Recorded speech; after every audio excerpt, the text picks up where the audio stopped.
diminta oleh teman-teman semua dari sejak cukup lama ya teman-teman. Ya, jadi serinya itu adalah mengenai tutorial React. Kita akan coba membahas sebuah teknologi yang sangat populer saat ini yang dinamakan dengan React. Dan kalau teman-teman lihat judulnya, bahkan teman-teman bukan hanya akan mendapatkan tutorial React, tapi akan mendapatkan tutorial React yang paling masuk akal untuk pemula. Penasaran kan maksudnya seperti apa? Makanya tonton terus videonya sampai akhir. Oke teman-teman ya, kalau misalkan teman-teman mau langsung ngikutin tutorialnya, sebenarnya teman-teman bisa langsung skip aja videonya ke menit berikut ini. Kalau teman-teman nggak mau ngedengerin saya ngomel atau menggerutu dulu nih di awal-awal. Kenapa mau menggerutu dulu? Karena kita akan bahas dulu mengenai hal yang paling masuk akalnya terlebih dahulu ya. Mungkin teman-teman ada yang nanya, kenapa paling masuk akal Pak? Emang ada ya tutorial React yang nggak masuk akal? Ya jadi kita bahas ini dulu ya. Jadi selain memang supaya judulnya agak-agak clickbait, saya mau kasih tahu dulu alasannya kenapa saya bilang paling masuk akal. Jadi yang pertama gini, kalau kita mau belajar sebuah teknologi, bahasa programan, atau framework, atau library, atau apapun lah ya, itu kan sebetulnya tempat belajar paling tepat adalah dari dokumentasi resminya. Bener nggak teman-teman? Jadi sebenarnya kita jangan dulu cari-cari di tutorial-tutorial lain. Kita jangan dulu cari di YouTube, kita jangan dulu cari di Stack Overflow, tanya ChatGPT. Kita baca dulu dokumentasi resminya dari pembuatnya. Karena kan harusnya dokumentasinya lah yang ngasih tahu kita teknologi itu apa, cara pakainya gimana, dan lain sebagainya. Ya, dan menurut saya dokumentasinya React ini kurang masuk akal, khususnya untuk pemula. Dan ini menurut saya, teman-teman, jangan marah dulu, tenang. Nanti kita akan cari tahu kenapa menurut saya nggak masuk akal. Pasti ini buat teman-teman yang udah jago React, ada yang nggak setuju nih sama saya nih. Tapi sebelum ke sana, kita bahas dulu mengenai definisi pemulanya dulu ya. Sepemula apa sih maksud saya di sini ya? Jadi maksud saya pemula di sini, dia adalah yang udah belajar JavaScript, udah tahu JavaScript ya, udah tahu gimana cara bikin aplikasi menggunakan JavaScript, dia udah tahu yang namanya manipulasi DOM, dia udah tahu teknik-teknik JavaScript PS6 misalnya ya. Tapi belum pernah pakai React, atau bahkan belum pernah menggunakan istilahnya front-end framework gitu. Jadi udah bisa JavaScript, tapi belum pernah pakai React. Itu yang saya maksudkan dengan pemula di sini ya. Supaya nanti kita sepakat dulu. Jadi silakan posisikan teman-teman di sini sebagai orang yang misalnya udah belajar JavaScript, tapi belum pernah pakai React. Nah, ceritanya kita mau belajar React nih. Jadi kan kita datang dulu nih ke dokumentasinya React. Ya, jadi dokumentasi React kalian bisa datang di react.dev/learn. Nanti kita akan buka sama-sama. Dan jangan salah, menurut saya ini sebetulnya salah satu dokumentasi yang bagus banget. Cuman buat pemula nggak masuk akal aja. Dan bahkan buat teman-teman yang belum tahu, sebetulnya kita tuh punya dokumentasi React yang berbahasa Indonesia. Jadi kalau teman-teman belum tahu, teman-teman bisa kunjungi di halaman ini, id.react.dev. Jadi ini adalah dokumentasi React yang sudah diterjemahkan oleh jagoan-jagoan programmer React Indonesia yang keren-keren banget ya, supaya kita lebih mudah belajarnya. Nih, jadi kalau teman-teman kunjungi id.react.dev/learn, nah ini teman-teman lihat tutorial React dalam bahasa Indonesia. Nanti silakan teman-teman baca ya, nanti kita buka sama-sama. Nah, ini dibuat oleh developer-developer keren Indonesia yang ini nih. Ini maintainernya. Jadi kita harusnya berterima kasih sekali buat teman-teman developer ini yang udah bantuin kita untuk bisa baca dokumentasi React berbahasa Indonesia. Dan dari sini hampir semuanya saya kenal, saya bahkan berkesempatan untuk ketemu langsung. Ya, mereka orang-orangnya keren-keren semua, selain developer-developer yang jagoan, kontribusi mereka terhadap dunia open source juga luar biasa. Jadi saran saya teman-teman kunjungi link ini, lalu klik nama-nama developer ini, langsung follow aja GitHub-nya atau sosial medianya. Ya, jadi respect banget buat developer-developer Indonesia ini. Nah, sekarang kita ke dokumentasi React dulu ya. Kita akan lihat kenapa menurut saya ini nggak masuk akal ya. Ini pada saat kita datang ke sebuah dokumentasi, yang pertama kali ingin saya tahu, setidaknya untuk saya nih ya, adalah mengenai apa itu teknologinya. Dan kebetulan di sini kita nggak ketemu langsung setidaknya penjelasan mengenai apa itu React. Jadi kalau teman-teman lihat di sini, kalimat pertamanya di sini adalah ini kan ada jargonnya atau tagline-nya, dia adalah library untuk web dan native user interface. Oke ya. Sekarang kalau scroll ke bawah, kita langsung dikasih tahu membuat user interface dari komponen. Nah, di sini dikasih tahu React membuat kita dapat membangun user interface gitu. Jadi bukan apa itu React, tapi apa yang bisa dilakukan oleh React gitu. Padahal kalau saya pengen tahu dulu React itu apa. Yang pertama kita nggak bisa lihat ya. Kalau scroll ke bawah, itu cara pakainya. Nah, dan cara pakainya itu kita tiba-tiba dikasih sebuah function. Kita nggak dikasih tahu ini function kita taruh di mana. Jadi seolah-olah React ini dibikin untuk orang yang udah tahu cara pakainya, cara pakai front end framework atau front end library gitu. Kalau teman-teman udah tahu, maka baca ini akan lebih mudah. Tapi buat yang belum tahu dan sama sekali belum pernah pakai, menurut saya agak bingung. Padahal kalau teman-teman lihat dokumentasi React yang versi sebelumnya, ini kebetulan saya juga buka. Ini dokumentasi React yang lama ya. Teman-teman lihat ini tagline-nya agak berbeda. Kalau ini menurut saya lebih mudah dipahami ya. Sebuah JavaScript library untuk membuat UI. Kalau yang tadi kita lihat sebuah library untuk web dan native UI. Itu bedanya. Dan kalau di scroll ke bawah, yang lama tuh kita dikasih tahu penjelasannya React adalah library yang deklaratif, berbasis komponen, belajar sekali, tulis dimanapun katanya gitu. Kalau menurut saya sih ini lebih menarik gitu ya. Walaupun tetap aja kalau kita scroll ke bawah, simple komponen. Nah, ini komponen ditaruh di mana nih? Apakah saya kopikan ke file JavaScript saya langsung jalan? Kayaknya enggak.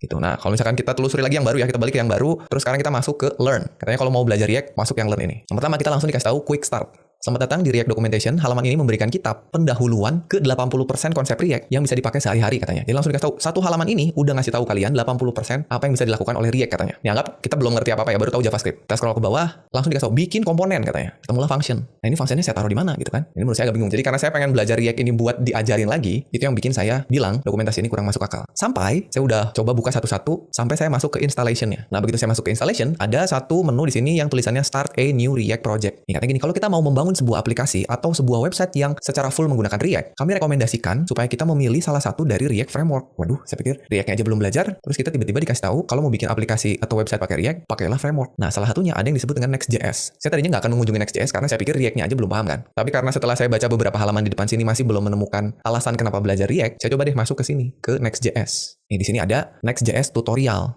Nah, ini di halamannya. Setelah saya masuk ke sini, saya baca tutorialnya sedikit. Nah, saya baca ini katanya Next.js adalah sebuah framework React yang fleksibel, bla bla bla gitu ya. Ini saya masih belum ngerti. Terus ke bawah. Nah, ini ada di sini. Apa itu React? Jadi saya menemukan apa itu React bukan di dokumentasi React-nya. Mulai dari React adalah apa, bahkan dikasih tahu user interface itu apa.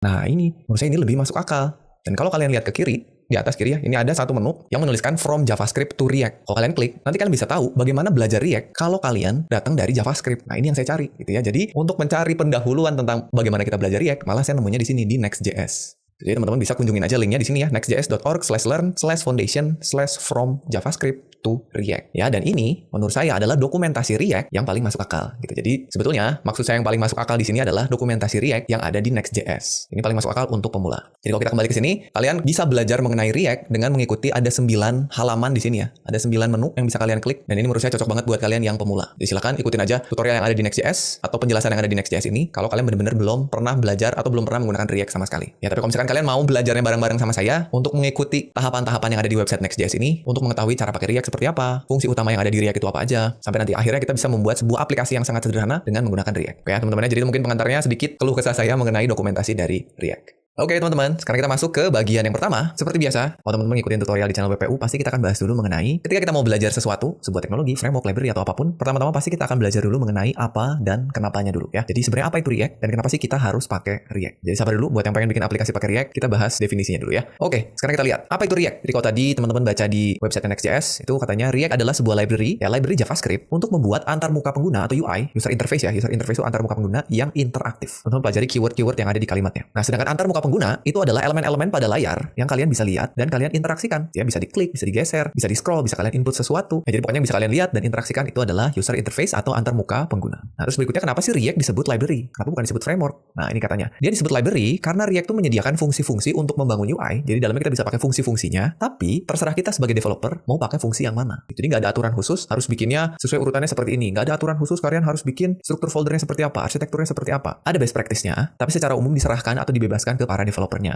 Kenapa? Karena React itu disebut sebagai library yang unopinionated. Jadi silakan aja bebas para penggunanya untuk beropini atau menggunakan caranya masing-masing gitu. Beda dengan framework, banyak framework yang udah diatur dari mulai instalasinya, struktur foldernya udah dibikinin, konfigurasinya udah dikasih tahu, tinggal kita edit-edit ya seperti itu. Jadi React relatif unopinionated. Terserah kita sebagai developer untuk pakainya mau kayak gimana. Nah, itu menyebabkan si ekosistem dari React ini jadi besar dan berkembang karena banyak cara, banyak ragam, banyak varian, banyak gayanya masing-masing gitu untuk ngoding menggunakan React. Sehingga tools pihak ketiganya itu banyak banget. Ya, ini bisa jadi keuntungan, bisa jadi kerugian ya kalau untuk yang baru mulai belajar atau pemula, biasanya sesuatu yang unopinionated itu malah bikin bingung gitu ya. Buat yang udah expert, buat yang udah tahu bisa bongkar pasang, bisa ubah sana ubah sini, yang unopinionated itu bisa membebaskan dirinya. Jadi buat pemula kadang-kadang justru yang opinionated yang udah dikasih tahu caranya yang lebih mudah. Ya tapi itu ada dua perbedaan aja ya. Nah, sekarang kita lihat sejarahnya sedikit ya. Jadi React ini dibuat pada tahun 2013 awalnya oleh seorang yang namanya Jordan Walk. Dia adalah seorang engineer di Facebook. Kayaknya sampai saat ini juga masih ya. React saat ini udah ada di versi 18.2.0. Ya jadi saat video ini dibuat itu 18.2.0. Mungkin aja teman-teman yang nonton nanti di masa yang akan datang ini udah lebih baru. Jadi selalu pastikan sesuaikan. Siapa tahu nanti versinya berbeda, dokumentasinya beda, cara pakainya juga beda. Nah, pertama kali dibuat itu karena Facebook tuh makin besar ya. Jadi saat itu tuh lagi nge-develop Facebook Ads. Mulai ada fitur chatting yang di bawah kanan tuh ya. Terus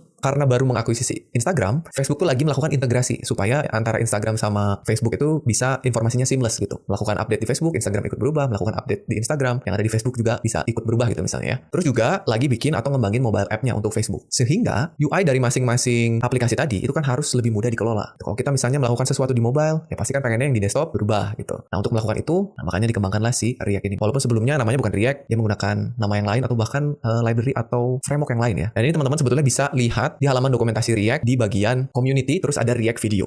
Jadi teman-teman masuk ke dokumentasinya React, di atas ada community, nanti masuk di bagian video di sini ya. Ini ada video penjelasan mengenai React dari mulai yang paling baru, ini React Conference, sampai yang paling bawah nih. Yang tadi saya jelaskan itu ada di paling bawah nih video pertama tentang React. Ini saran saya teman-teman nonton ya, videonya ini keren banget ya. Jadi ini si Jordan Walk-nya ini ada Tom Okino, dia ngejelasin mengenai awal mula kenapa sih ada React gitu ya. Ini sakti banget nih.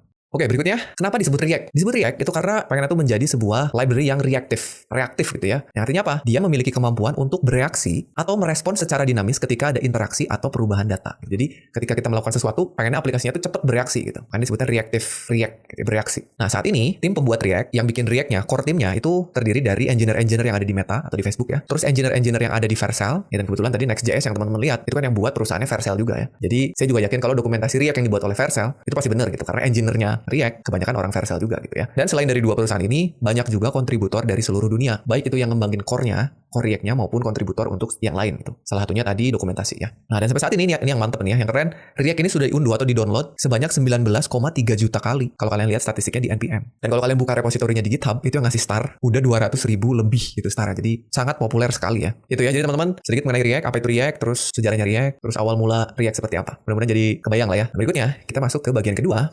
Kita akan mencoba untuk transisi dari JavaScript ke React. Kita lihat dulu, kalau misalkan teman-teman udah tahu JavaScript, mau masuk ke React itu sebenarnya apa sih yang ditawarkan oleh React itu? Ngapain pakai React kalau JavaScript aja bisa melakukan hal yang bisa dilakukan oleh React? Kita lihat ya. Jadi supaya nanti ke depannya kita bisa paham React-nya kalau kita udah paham JavaScript. Pengen belajar software engineering tapi pusing karena nggak bisa coding? Jangan cerah dulu, sini kita bantu. Oke, kita lihat. Kita mulai dengan mengingat-ingat kembali gimana caranya halaman web kita atau browser kita ngerender UI hasil codingan HTML kita. Atau istilahnya bagaimana browser itu menginterpretasi coding kita untuk menghasilin UI. Nggak usah ngomongin yang interaktif dulu sebetulnya, menghasilkan UI aja dulu ya. Nih, jadi saat kalian ngoding dengan kode yang ada di sebelah kiri, ini contohnya kan kita kalau ngoding web tuh pasti punya struktur seperti ini ya. Ada HTML, ada body, di dalamnya kita bisa bikin ada div-nya. Terus kalau mau bikin judul halaman pakai heading, kalau mau bikin list pakai UL atau OL, dalamnya ada LI. Ya, jadi ini yang kita ketikkan di kode editor kita, ya begitu kita save dan kita buka di browser. Nah, sebetulnya yang terjadi adalah browser akan membuat sesuatu yang disebut dengan DOM. Ya, pasti udah tahu kan? Dokumen Object Model. Jadi dia akan memodelkan struktur coding yang sebelah kiri menjadi ilustrasinya adalah sebuah DOM tree, pohon DOM. Ya, kenapa disebut pohon DOM? Karena ada hierarkinya. Sama seperti hierarki susunan atau silsilah keluarga gitu ya. Ada parent, ada child. Kalau anaknya banyak ada children. Kalau parentnya parent kita sebut grandparent. Kalau sejajar kita sebut dengan siblings atau saudara atau adik kakak lah ya, siblings gitu. Nah, jadi sebetulnya direpresentasikan sama browser sebagai DOM tree seperti ini. Jadi ada coding kalian ada DOM tree. Nah, terus berikutnya, DOM itu apa? DOM itu adalah representasi objek. Kalau tadi kan visualnya ya, pohonnya itu visual. Sebenarnya di belakang layar bentuknya DOM itu dia adalah objek. Visual kan supaya kita gampang melihat dan mahamin aja ya. Sebenarnya DOM itu dia objek dari HTML, tadinya coding diubah jadi objek. Jadi yang tadinya tree seperti ini bisalah tampil di UI-nya atau di browsernya jadinya seperti ini. Jadi dari source code diterjemahkan dulu jadi DOM, baru tampillah di UI-nya. Itu representasinya ya. Sesimpel apapun kalian nulisin coding HTML-nya. Dan kalau misalkan teman-teman masih bingung mengenai DOM itu apa, terus cara nyeleksi DOM seperti apa, cara nelusurin DOM seperti apa, sampai manipulasi DOM seperti apa, teman-teman bisa kunjungin aja playlist belajar dokumen object model yang ada di channel WPU ini. Saya udah buatkan cukup lengkap, ada beberapa belas video ya yang bisa kalian ikutin, mulai dari teori DOM tree, bagaimana cara menyeleksi elemen pada DOM, sampai DOM manipulasi ya. Nah, sebenarnya manipulasi DOM itu apa? Jadi kita bisa mengubah tampilan atau mengubah UI yang ada di dalam halaman kita berdasarkan codingan HTML-nya. Ya, jadi kita bisa menambah, mengubah, atau menghapus titik-titik pada DOM tree tadi, tapi nggak lewat codingan. Kita bisa memanipulasinya pakai JavaScript. Nih contoh nih, misalnya kita punya struktur HTML sederhana lah seperti ini ya. Kita punya HTML, head, title, body, dan sebuah div yang nama ID-nya app misalnya. Ini nggak aneh lah ya. Div nama ID-nya app, isinya kosong. Udah ini kita codingnya begini aja, index HTML terus kita save. Nah sekarang, gimana caranya kalau kita mau menyisipkan tag H1 di dalam div ini, yang di dalam tag H1-nya ada tulisan belajar React bareng WPU. Jadi, tambahin emoji roket lah gitu ya. Supaya masuk ke dalam div ini, tapi nggak ngubah struktur HTML-nya. Kita ngubahnya pakai JavaScript, pakai teknik DOM manipulation. Ya, teman-teman harus bisa dong. Jadi saya minta ini latihan ya. Silakan di pause dulu videonya, ketik ini di HTML kalian, bikin aja file namanya index.html, terus nanti di bawahnya bikin aja script JavaScript, terus silakan manipulasi agar kalian bisa nyisipin H1 di dalam div-nya. Oke, silakan. Gimana? Sudah? Nah, kalau sudah kita lihat hasilnya. Nih, jadi kalau teman-teman mau nambahin sesimpel hanya tag H1 aja yang ada tulisan belajar React bareng WPU, ini yang harus kalian lakukan. Pertama bikin tag script dulu di bawah sebelum penutup body ya. Kalian bikin dulu script, tipenya teks, JavaScript. Terus yang pertama kali kalian lakukan adalah kalian seleksi dulu elemen app-nya. Yang ini. Kalian seleksi dulu pakai JavaScript ya, pakai DOM selection. Kalian bisa pakai document.getElementById. Jadi JavaScript tolong carikan saya elemen yang ID-nya app, atau kalian bisa pakai query selector ya. Dokumen.query selector terus kasih hashtag atau tanda pagar app gitu. Untuk menyeleksi elemen div. Setelah itu, kita create elemen H1. Jadi kita bikin dulu di memori, kita bikin namanya header atau headings ya. Ini harusnya namanya headings. Kita bikin dokumen.create elemen H1. Disiapin tuh di memori H1 kosong. Terus berikutnya kita bikin teks untuk elemen H1 tadi. Kita bikin elemen yang ada di dalam H1-nya, yaitu tulisan belajar React bareng WPU. Udah tuh, jadi ada dua node, ada dua elemen. Ada teks, ada H1. Berikutnya adalah teksnya kita masukin ke dalam H1. Caranya kita append header content ke dalam header. Jadilah kita rangkai itu H1 yang ada tulisan belajar React bareng WPU. Nah, udah jadi itu masih di memori nih. Sekarang elemen H1 yang ada teksnya kita masukkan lagi ke elemen app yang udah kita siapin. Paham kan? Kita taruh lagi app append child header. Masuklah tuh H1 ke dalam div yang kosong tadi. Sekarang kalau kita lihat di browser, muncul tuh belajar React bareng WPU. Simple banget. Ini bisa dilakukan pakai DOM selection dan DOM manipulation. Ya, mudah-mudahan kalian nyobain tadi ya. Nah, sekarang kita lihat bedanya antara source code yang pertama kali kita buat dengan hasil yang udah ditampilkan. Ya, ini perbedaan kode awal dan setelah dilakukan manipulasi DOM. Nih, kalau teman-teman klik kanan lalu view page source, yang teman-teman lihat adalah codingan awal. Ada coding div app yang kosong, lalu ada script buat manipulasi DOM-nya. Di sini H1-nya nggak ada, karena H1-nya dibikin pakai JavaScript kan. Nah, tapi kalau teman-teman klik kanan lalu pilih inspect, tampilnya begini. Lihat codingannya beda. Yang di sebelah kiri nggak ada H1-nya, tapi di sebelah kanan ada H1-nya. Jadi kalau teman-teman buka webnya pakai inspect, lalu klik tab elemen, ini adalah representasi dari DOM setelah kita lakukan manipulasi pakai JavaScript. Gitu ya. Jadi inilah yang dilakukan ketika kita mau memanipulasi website pakai JavaScript. Oke, harusnya sih nggak ada yang aneh ya. Jadi manipulasi DOM menggunakan JavaScript. Yang pertama, HTML yang kalian tulis itu merepresentasikan konten halaman awalnya. Jadi codingan awal tuh merepresentasikan konten halaman awalnya. Nah, DOM itu merepresentasikan konten halaman yang telah diupdate atau yang udah diperbaharui menggunakan JavaScript tadi. Nah, kalau kalian mengubah DOM menggunakan JavaScript polos atau istilahnya vanilla JavaScript, nggak pakai framework, nggak pakai library apapun, emang kelihatannya sakti ya. Kita bisa nambahin satu elemen kayak tadi ya, nambahin H1, kita mau nambahin paragraf, kita mau bikin supaya elemennya bisa diklik pakai JavaScript, bisa dan kelihatannya keren gitu ya. Tapi nulisnya ribet teman-teman. Mungkin tadi nggak kelihatan karena kita nambahinnya cuma satu elemen H1 doang gitu ya. Tapi bayangin ketika kalian mau bikin halaman yang utuh, bikin button, bikin card, bikin navbar, bikin slider gitu, tapi pakai JavaScript, kalian nggak tulis manual tuh si HTML-nya. Semakin banyak yang harus kalian buat pakai JavaScript, pasti makin ribet karena harus diseleksi, harus di-create elemennya, dimasukin ke dalam elemennya, ribet gitu ya lama-lama. Yang tadi kalian coba itu kan ditulis manual buat nambahin satu buah H1.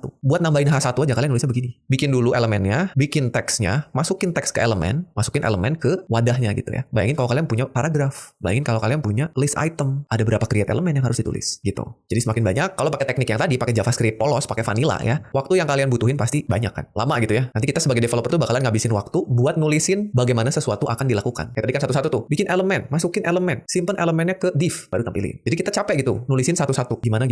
Nah, alangkah lebih baik, enaknya gitu ya, kita bisa nulisin apa yang harus dilakukan. Bukan gimana caranya, tapi bikinin saya tombol, bikinin saya heading. Enaknya kan gitu ya. Dan biarkan komputer yang mikirin langkah-langkahnya gitu. Kan enaknya gitu. Daripada kita nulisin satu-satu, mending kalian kasih tahu aja, bikin heading. Udah nanti yang ngerangkai, bikin elemen, masukin ke sini. Itu pengennya sih biarin si komputernya gitu. Nah, hal ini, apa dan bagaimana ini ada istilahnya teman-teman. Ada yang disebut dengan imperatif atau deklaratif programming. Yang kita lakukan di JavaScript tadi, yang polos itu disebut dengan imperatif. Ya, sedangkan yang ingin kita lakukan, itu disebut dengan deklaratif. Ya, atau supaya lebih jelas, kita bahas sedikit ya. Imperatif dan deklaratif programming. Jadi imperatif programming itu nulisin langkah demi langkah bagaimana sesuatu harus dilakukan. Bikin elemen, masukin masukin kemana gitu, satu-satu gitu. Sedangkan deklaratif menuliskan apa yang pengen dihasilkan. Bikinin saya tombol, bikinin saya heading, gitu ya. Bikinin saya card, bikinin saya navbar. Itu deklaratif, mendeklarasikan. Atau istilahnya gini deh, kalau imperatif programming itu seperti kalau kalian ke restoran, pengen pizza gitu ya. Tapi kalian nggak bilang pengen pizza, nggak, saya pengen pepperoni pizza gitu ya. Tapi nggak, kalian datengin kokinya, terus kalian bilang satu-satu, Pak Koki, tolong bikin adonan, terus ratain adonannya, terus masukin toppingnya, terus masukin ke oven dengan suhu sekian, tungguin. Nah, kalian kalau nyuruh-nyuruh gitu ke kokinya di restoran, diusir pasti. Makanya nggak gitu, kalian datang ke restoran, kalian pesan aja, mau bikin apa. Dan kayaknya kalian nggak terlalu peduli gitu langkah-langkah yang dilakukan oleh si kokinya. Yang penting makanannya datang, dimakan enak. Itu namanya deklaratif programming. Nah, kenapa saya jelasin imperatif dan deklaratif? Karena React itu merupakan UI library yang deklaratif. Nah, dari sini aja, dari satu kalimat ini aja, harusnya kalian udah bisa setidaknya memahami bahwa, oh, React ini membuat sesuatu yang tadinya imperatif, yang harus kita tulis satu-satu tadi, bisa jadi deklaratif gitu. Itu aja harusnya udah bikin kita seneng gitu. Oh, berarti mempermudah nih. Ya, jadi itu sedikit penjelasan mengenai apa yang React ingin lakukan gitu.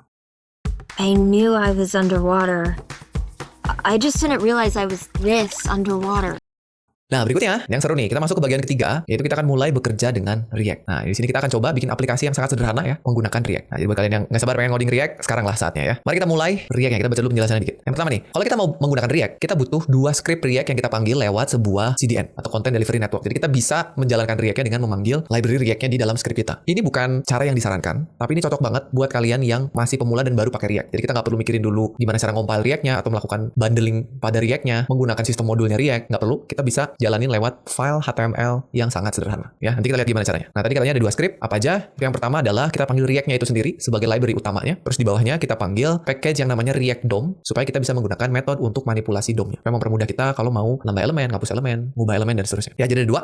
Kalian nulisnya begini. Misalkan kalian punya indeks HTML, kasih aja struktur dasar ya. Kasih div kosong sebagai tempat penampungannya tadi. Kalau tadi kan pakai JavaScript, kita lihat divnya kita kasih ID app. Nah, kalau sekarang React ngasih namanya ganti ya. Kalau React sebelumnya, React 17 itu ID-nya app, tapi di React 18 dia ganti ID-nya jadi root. Nah, kenapa? Nanti kita lihat ya. Tapi yang pasti nih, yang tadi saya bilang React-nya manggil dua script tuh ini. Jadi ada script React-nya, React 18 dari sini, dan juga React DOM dari sini. Nanti dalamnya kita tinggal buat nyiapinnya. Ini sebenarnya buat nyiapinnya kalian bikin JavaScript yang memanggil si root ini sebagai kontainer. Atau kalau misalkan teman-teman nggak mau ngetik ini, males pak ngetik gitu ya, kita kunjungin dokumentasinya React. Silakan datang ke dokumentasinya React, terus klik learn, terus kita ke installation supaya dapetin filenya ya. Kalian scroll ke bawah.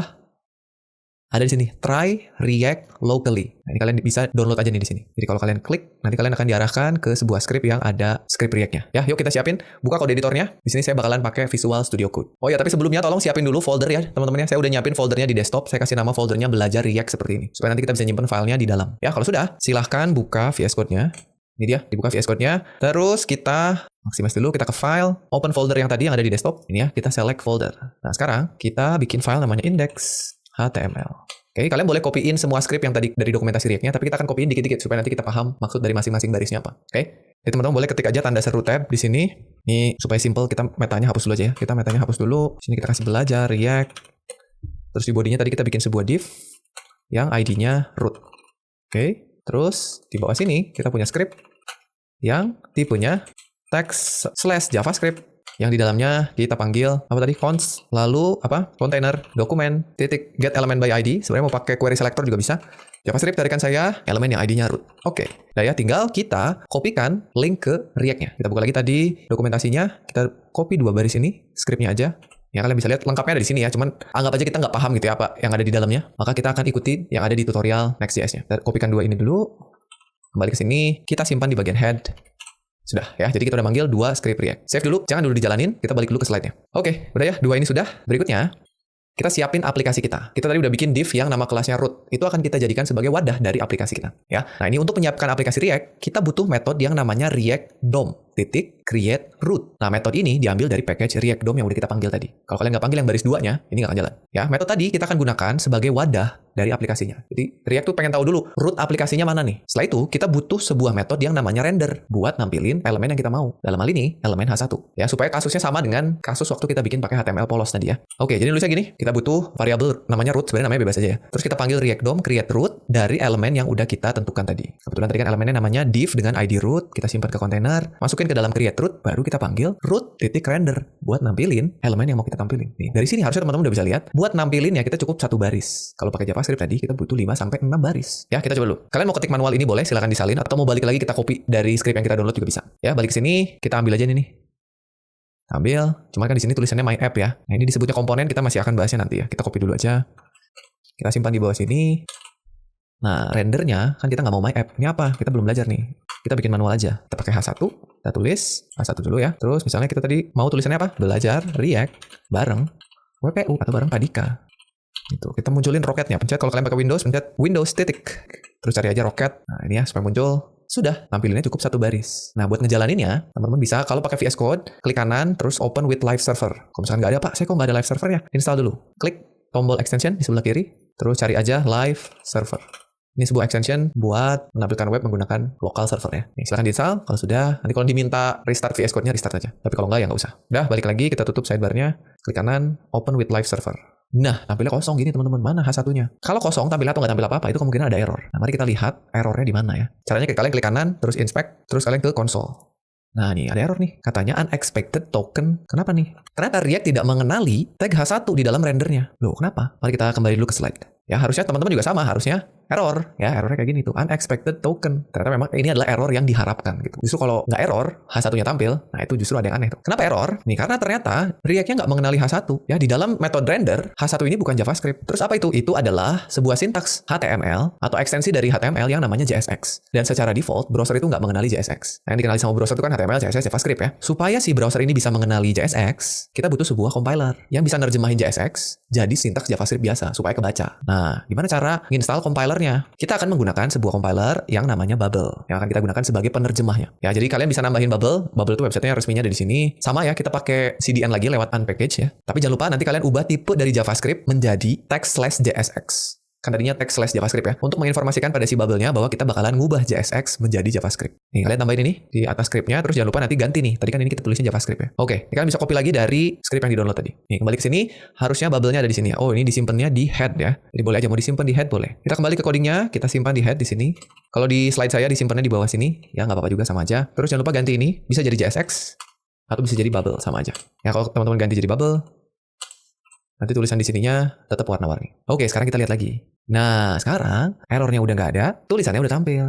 Tuh ya, mantap ya. Sama nggak teman-teman? Jadi, saya ucapkan selamat buat kalian karena itu adalah aplikasi React pertama kalian. Ya harusnya sekarang semuanya udah berhasil nampilin web seperti ini. Nah, dan sekarang kita akan lihat, kita akan bandingin ya, script vanilla JavaScript dan script React yang udah kita buat. Nih, ini JavaScript buat nampilin H1 yang tulisannya belajar React bareng WPU tadi, sedangkan React seperti ini. Nah, mungkin teman-teman bilang, Pak, cuma beda 2 baris, Pak. Nggak apa-apa lah pakai JavaScript. Ya memang, kalau elemennya cuma 1, bedanya 2 baris. Tapi bayangin kalau misalnya kalian bikin elemennya ada 5, 10, 20, akan menduplikat berapa baris ini? Kalau di React, nambahnya nggak akan terlalu banyak. Tapi kalau pakai vanilla, nambahnya bisa berkali-kali lipat. Ya, jadi menggunakan React itu bisa mempermudah atau mempersingkat manipulasi DOM kita. Mantap ya. Sekarang sebelum lanjut, kita bahas dulu dikit mengenai JSX kali ya. Apa sih sebenarnya JSX itu, Pak? Apa bedanya sama HTML? Nah, kita lihat ya. Jadi JSX itu adalah sebuah ekstensi sintaks untuk JavaScript yang biasanya dipakai untuk deskripsiin UI yang sintaksnya kayak HTML. Jadi sebenarnya yang kita tulis di dalam metode render tadi itu JavaScript. Ya, nanti kalian bisa lihat tuh gimana caranya JSX bisa keluar masuk JavaScript dengan mudah. Tapi sebenarnya itu JavaScript yang bisa nulisin sintaks kayak HTML, mirip HTML. Nah, meskipun ada cara lain untuk bikin komponen tuh ya istilahnya elemen HTML-nya gitu ya. Ada cara lain, tapi kebanyakan developer React itu pakai JSX untuk bikin komponennya. Jadi kita ikutin aja, kita pakai JSX saja. Sintaks JSX ini kelihatannya kayak HTML, tapi dia lebih strict. Nah, strict kayak gimana kita lihat ya. Dan dia juga bisa nampilin informasi yang dinamis. Beda seperti HTML yang statis. Nah, untuk nulisnya kita harus ingat 3 aturan JSX. Jadi JSX itu punya 3 aturan penting yang harus kita ingat-ingat. Apa aja? Kita bahas satu-satu. Aturannya ada di sini. Kalau teman-teman mau lihat dengan lebih detail, ada di dokumentasi React-nya. Yang pertama, JSX ini pada saat kita render harus selalu mengembalikan 1 buah elemen. Nggak boleh lebih dari 1. Nah, tapi kan kalau kita bikin komponen elemennya banyak, Pak. Misalnya bikin card, kan dalamnya ada tulisan, ada gambar, ada tombol. Gimana bikinnya? Kita lihat. Yang kita udah coba, itu kan pada saat kita ngerender kita nampilin cuma 1 elemen ya. Elemen H1 yang ada tulisannya. Ini nggak masalah, karena cuma 1 elemen. Jadi aman. Tadi tampil dengan normal. Udah tampil. Sekarang gimana kalau gini? Pada saat kita ngerender, di dalamnya ada 3 elemen. Nah, kalau kalian tulis begini, error pasti. Karena metode rendernya tidak mengembalikan 1 elemen, malah 3 elemen. Kalau kalian pengen bikin ini menjadi 1 komponen, yang harus kalian lakukan adalah membungkus 3 elemen ini ke dalam 1 elemen lagi. Karena kalau ini dijalanin, ini pasti error. Tuh ya. Jadi kalau misalkan ada elemen JSX yang sejajar gitu, yang bersebelahan, maka dia harus dibungkus dengan tag pembungkusnya. Nah, apakah yang Anda maksud adalah JSX fragment? Jadi JSX fragment itu adalah banyak elemen yang mau kita jadikan 1, tapi tanpa bikin elemen baru. Sebenarnya kalian bisa bungkus ini pakai div, tapi nanti divnya jadi elemen sendiri. Kalau kalian nggak mau, kalian bisa bungkus pakai tag kosong kayak gini. Pokoknya, metode rendernya harus ngembaliin 1 elemen. Ya, maka ini akan normal. Dengan asumsi kalian udah punya gambarnya. Ya, itu yang pertama. Jadi harus ngembaliin 1 elemen. Ingat-ingat. Yang kedua, kalian harus selalu tutup semua tagnya. Nah, ini yang saya bilang tadi salah satu karakteristik JSX yang strict. Kalau HTML itu nggak semua elemennya kita butuh tutup tagnya, teman-teman. Kayak misalkan kalian bikin tag UL terus di dalamnya ada LI-nya. Kan LI itu punya buka LI sama tutup LI ya. Kalau kalian hilangin tutupnya, jadi LI buka tulisan nggak ada tutupnya itu boleh. Sama HTML-nya boleh aja. Tapi kalau JSX wajib ditutup. Gitu. Contohnya kayak gini. Ya tadi semua udah benar, H1-nya ada tutupnya. Bahkan kalau ada tag yang nggak punya pasangan, yang nggak punya penutup, tag tersebut harus self-closing. Jadi ini harus ditutup nih. Padahal kalau HTML nggak ada tutupnya begini, nggak masalah. Kan kalau tag pembuka, tag penutup tuh oke lah ya. Biasanya juga kalian lakukan. Bahkan kalau di VS Code udah ditutupin manual. Tapi kalau kalian lupa, misalnya nggak pakai tutup, kayak gini,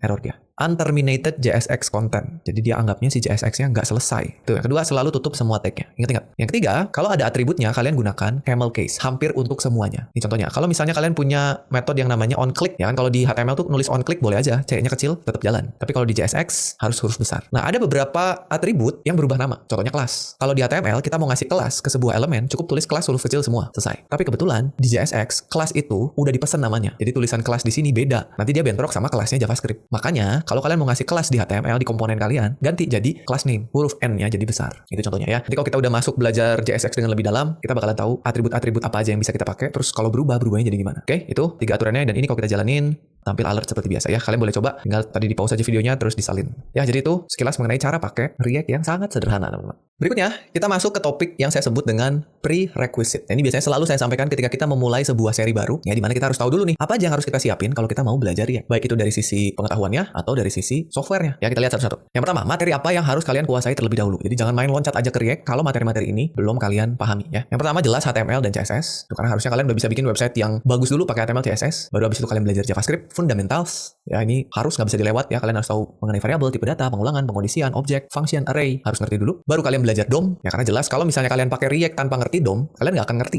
manfaat React itu apa. Jadi cuma pakai-pakai aja. Tapi kalau kalian udah pernah bikin sebuah aplikasi JavaScript pakai DOM manipulation yang polos gitu ya, JavaScript polos, pasti kerasa begitu pakai sebuah framework atau library. Oh, ternyata ini berusaha untuk menyelesaikan problem apa, ya. Berikutnya kalian harus paham juga mengenai teknik-teknik pemrograman di modern JavaScript atau ES6. Apa aja nanti kita lihat ya. Terus kalian harus paham juga mengenai command line interface dan juga Git. Karena nanti kedepannya kalian akan sering sering banget menggunakan CLI atau terminal, entah itu buat download package, ambil dari GitHub repository orang. Jadi harus benar-benar paham gimana caranya menggunakan Git dan juga menggunakan terminal ya atau CLI. Kalau kalian install Git di komputernya, biasanya itu udah ada yang namanya Git Bash, atau kalau yang pakai Windows ada PowerShell, atau kalau yang pakai Linux sama macOS juga pasti ada terminalnya. Silahkan pahami perintah-perintah dasar yang biasanya dipakai di terminal ya. Terus kalian juga harus belajar mengenai package manager, karena kedepannya React itu nggak dipakai dengan cara yang kita pakai tadi. Kita harus pakai misalnya npm, module bundler, builder, dan masih banyak lagi. Dan untuk memahami itu, kalian butuh paham juga mengenai Node.js. Jadi ini yang harus kalian kuasai dulu sebelum lanjut belajar React-nya. Jadi buat yang belum paham mengenai salah satu materi ini, sabar dulu, tahan dulu. Ya silakan mundur dulu aja belajar materi-materi ini. Karena jangan khawatir teman-teman untuk belajar materi-materi ini. Nah, terus tadi untuk modern JavaScript-nya, karena sebetulnya teknik-teknik di JavaScript modern ini banyak banget ya. Apa aja yang harus kalian pelajari?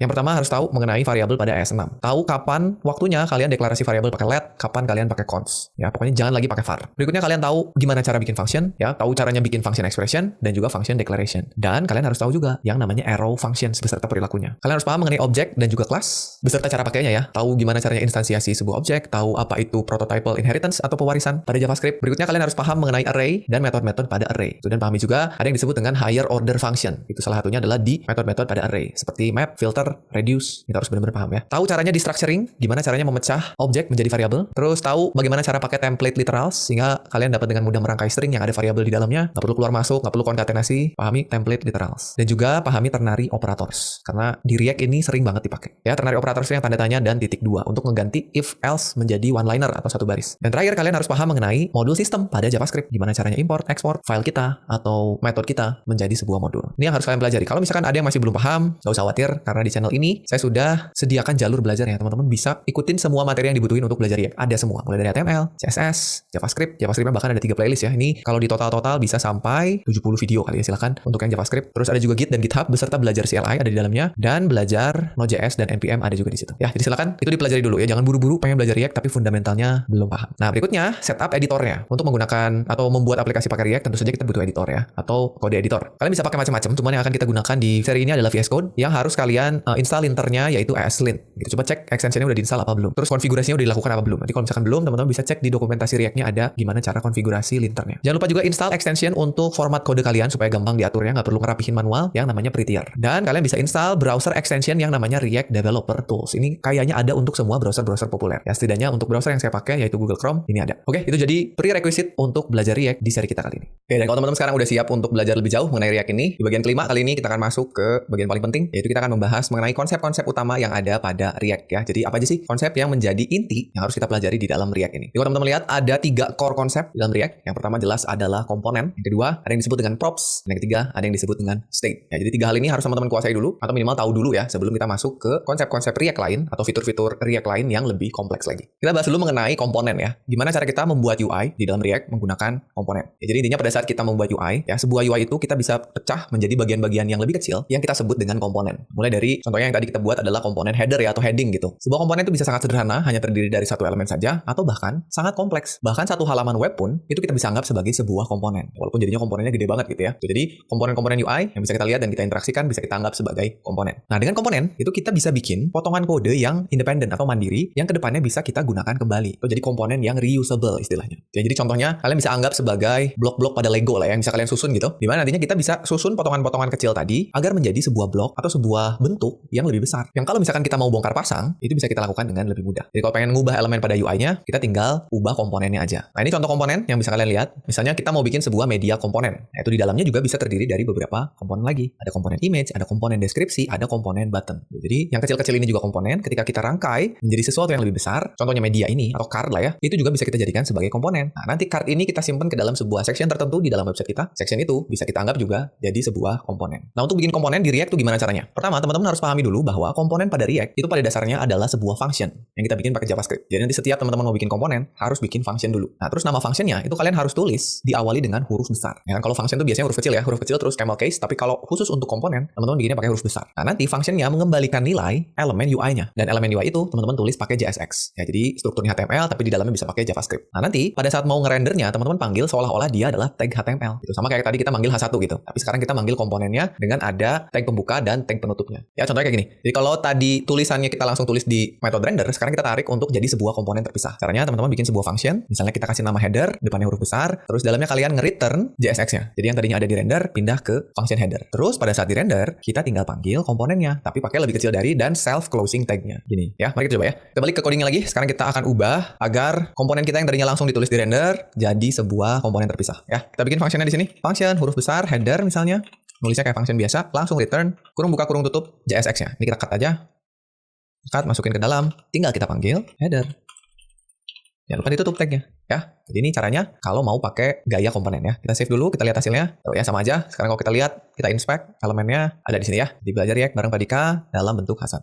Berikutnya, kita bisa bikin komponen yang bersarang. Jadi kita bisa bikin komponen berada di dalam komponen lain. Kita lihat, sebuah aplikasi itu biasanya di dalamnya terdapat banyak komponen. Jadi kayak tadi kita lihat media komponen, itu di dalamnya ada 3 komponen. Jadi dibentuk oleh komponen-komponen kecil lain di dalamnya. Kita bisa nyimpen komponen di dalam komponen lain. Contohnya nih, kita mau masukin komponen header yang udah kita buat tadi ke dalam komponen homepage. Jadi misalnya satu halaman penuh kita mau bikin dia jadi sebuah homepage yang di dalamnya kita bikin strukturnya. Misalkan ada header, ada main, ada footer gitu misalnya ya. Nah, tapi di sini kita mau bikin headernya dulu aja. Nah, caranya kita harus bikin function untuk setiap komponen yang mau kita buat. Caranya gini. Jadi tadi kita udah punya komponen header, sekarang kita punya komponen homepage. Yang di dalamnya, ingat kita harus mengembalikan sebuah elemen ya, ini turunan JSX yang di dalamnya ada header. Kalau mau pakai div gini boleh, atau kalau mau bikin sebagai fragment nggak ada divnya juga boleh tadi ya. Jadi tag kosong. Nah, nanti pada saat render kita tinggal panggil komponen yang gedenya, yaitu homepage. Oke, kita coba lagi. Sekarang kita kembali ke codingnya. Sekarang di sini kita bikin function homepage. Oke, ingat huruf depannya huruf besar. Terus biasanya dibikin sebagai camel case ya. Kalau ada kata berikutnya huruf besar juga. Dia return gini ya, kalian bisa bikin pakai fragment. Jadi cukup begini aja, atau mau bikin pakai div juga boleh ya, atau biar rapi ini kita turunin aja lah ya.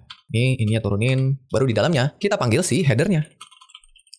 Gitu. Jadi homepage memanggil header, homepage kita render di sini. Homepage. Ya, kita save, kita lihat lagi hasilnya, kembali ke browser, aman ya. Kalau kita lihat inspect, harusnya sekarang dia ada di dalam root seperti ini. Baik teman-teman ya, sekarang setelah kita tahu bagaimana caranya bikin komponen bersarang, kita akan coba untuk menggunakan kembali komponen yang sudah pernah kita buat. Ya, karena tadi kan konsep komponen pada React itu salah satunya adalah reusable. Jadi kita cukup bikin satu komponen, kita bisa pakai berulang-ulang. Ya, caranya gimana? Kita akan lihat ya. Jadi kita bisa menggunakan komponen secara berulang-ulang dengan cara menuliskan tagnya kembali di dalam komponen lain atau saat kita render.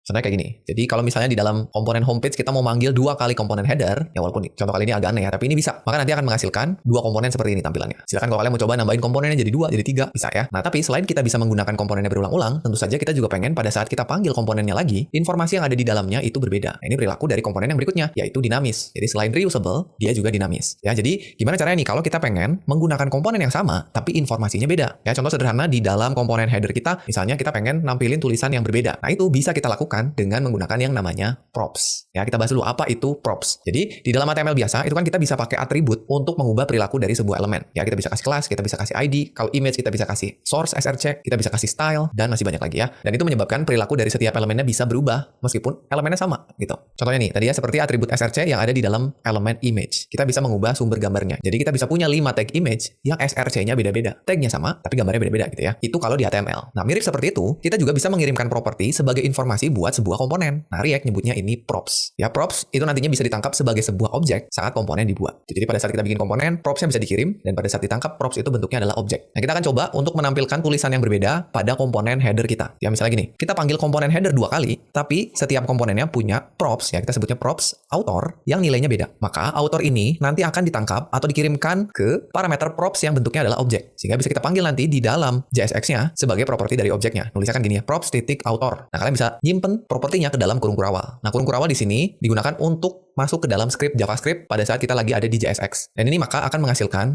tampilan yang berbeda karena masing-masing punya props author yang beda. Kita coba ya. Balik ke coding kita. Sekarang kita panggil header-nya 2 kali. Ya, kalian bisa klik di sini terus alt shift bawah. Nah, tapi kita kasih props yang beda. Kita kasih nama aja author, ya nama propsnya bebas ya. Misalnya penulis gitu, atau kita kasih name aja ya. Name gitu ya, sama aja. Yang pertama name-nya adalah WPU. Begini. Yang kedua name-nya adalah Pak Dika.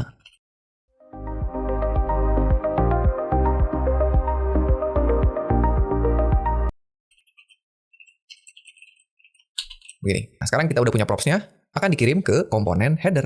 Tangkap di sini, props. Karena dia bentuknya objek, maka kita bisa ganti kurung kurawal untuk panggil JavaScript, panggil objeknya, lalu kita panggil name-nya, ya, gitu. Coba kita lihat hasilnya, save dulu, kita kembali ke browsernya. Nah, ini dia. Jadi udah ada yang atas WPU, yang bawah Pak Dika ya. Sip. Itu dia komponen yang sama, tapi propsnya beda. Simple aja. Oke. Berikutnya, kita bisa melakukan refactor pada props kita supaya nulisnya lebih rapi. Yang pertama, kita nggak perlu nulisin objeknya. Kita bisa pakai teknik destructuring supaya langsung manggil nama propsnya atau propertinya ya. Terus kita juga bisa menggunakan ternary operator ketika kita pengen bikin nilai default pada propsnya. Jadi misalnya kita pengen pada saat manggil sebuah komponen itu nggak pakai props, tapi ada nilai default yang dipakai. Tapi kalau kita kasih props, maka nilai dari props itu akan nimpa nilai defaultnya. Contohnya gini. Jadi kita panggil 2 kali sama seperti sebelumnya, tapi komponen yang pertama nggak pakai props nih. Harusnya kan error nih, tapi kita tangani di sini pakai ternary. Nah, tapi sebelumnya kita lihat dulu nih. Tadi kan kita ngambilnya pakai objek props ya. Sekarang kita nggak perlu panggil objeknya lagi, kita sudah langsung bisa ngambil propertinya menggunakan destructuring. Caranya pada saat nulis parameter kita kasih kurung kurawal supaya langsung masuk ke objeknya, ngambil propertinya. Jadi nggak perlu tulis props author atau props nama lagi, kita cukup langsung panggil nama propertinya dan di sini kita pakai ternary nih. Jika author ada isinya, maka pakai nilai author tersebut. Kalau nggak ada, kalau nilainya false, kan ambil yang kanannya. Kasih nilai default WPU. Jadi karena yang pertama ini nggak ada, maka yang dipakai WPU. Tapi karena komponen header yang kedua ini punya props, maka timpalah WPU pakai isi dari propsnya. Ya, kita coba. Balik sini, ini kita hapus, jadi name-nya nggak perlu. Sekarang kita pecah atau kita masuk ke dalam propsnya pakai destructuring, cukup ambil name-nya. Sekarang di dalam sini nggak perlu lagi pakai nama objeknya, kita bisa kasih ternary. Jika nilainya true, tampilkan name-nya. Jika nilainya false, tampilkan WPU.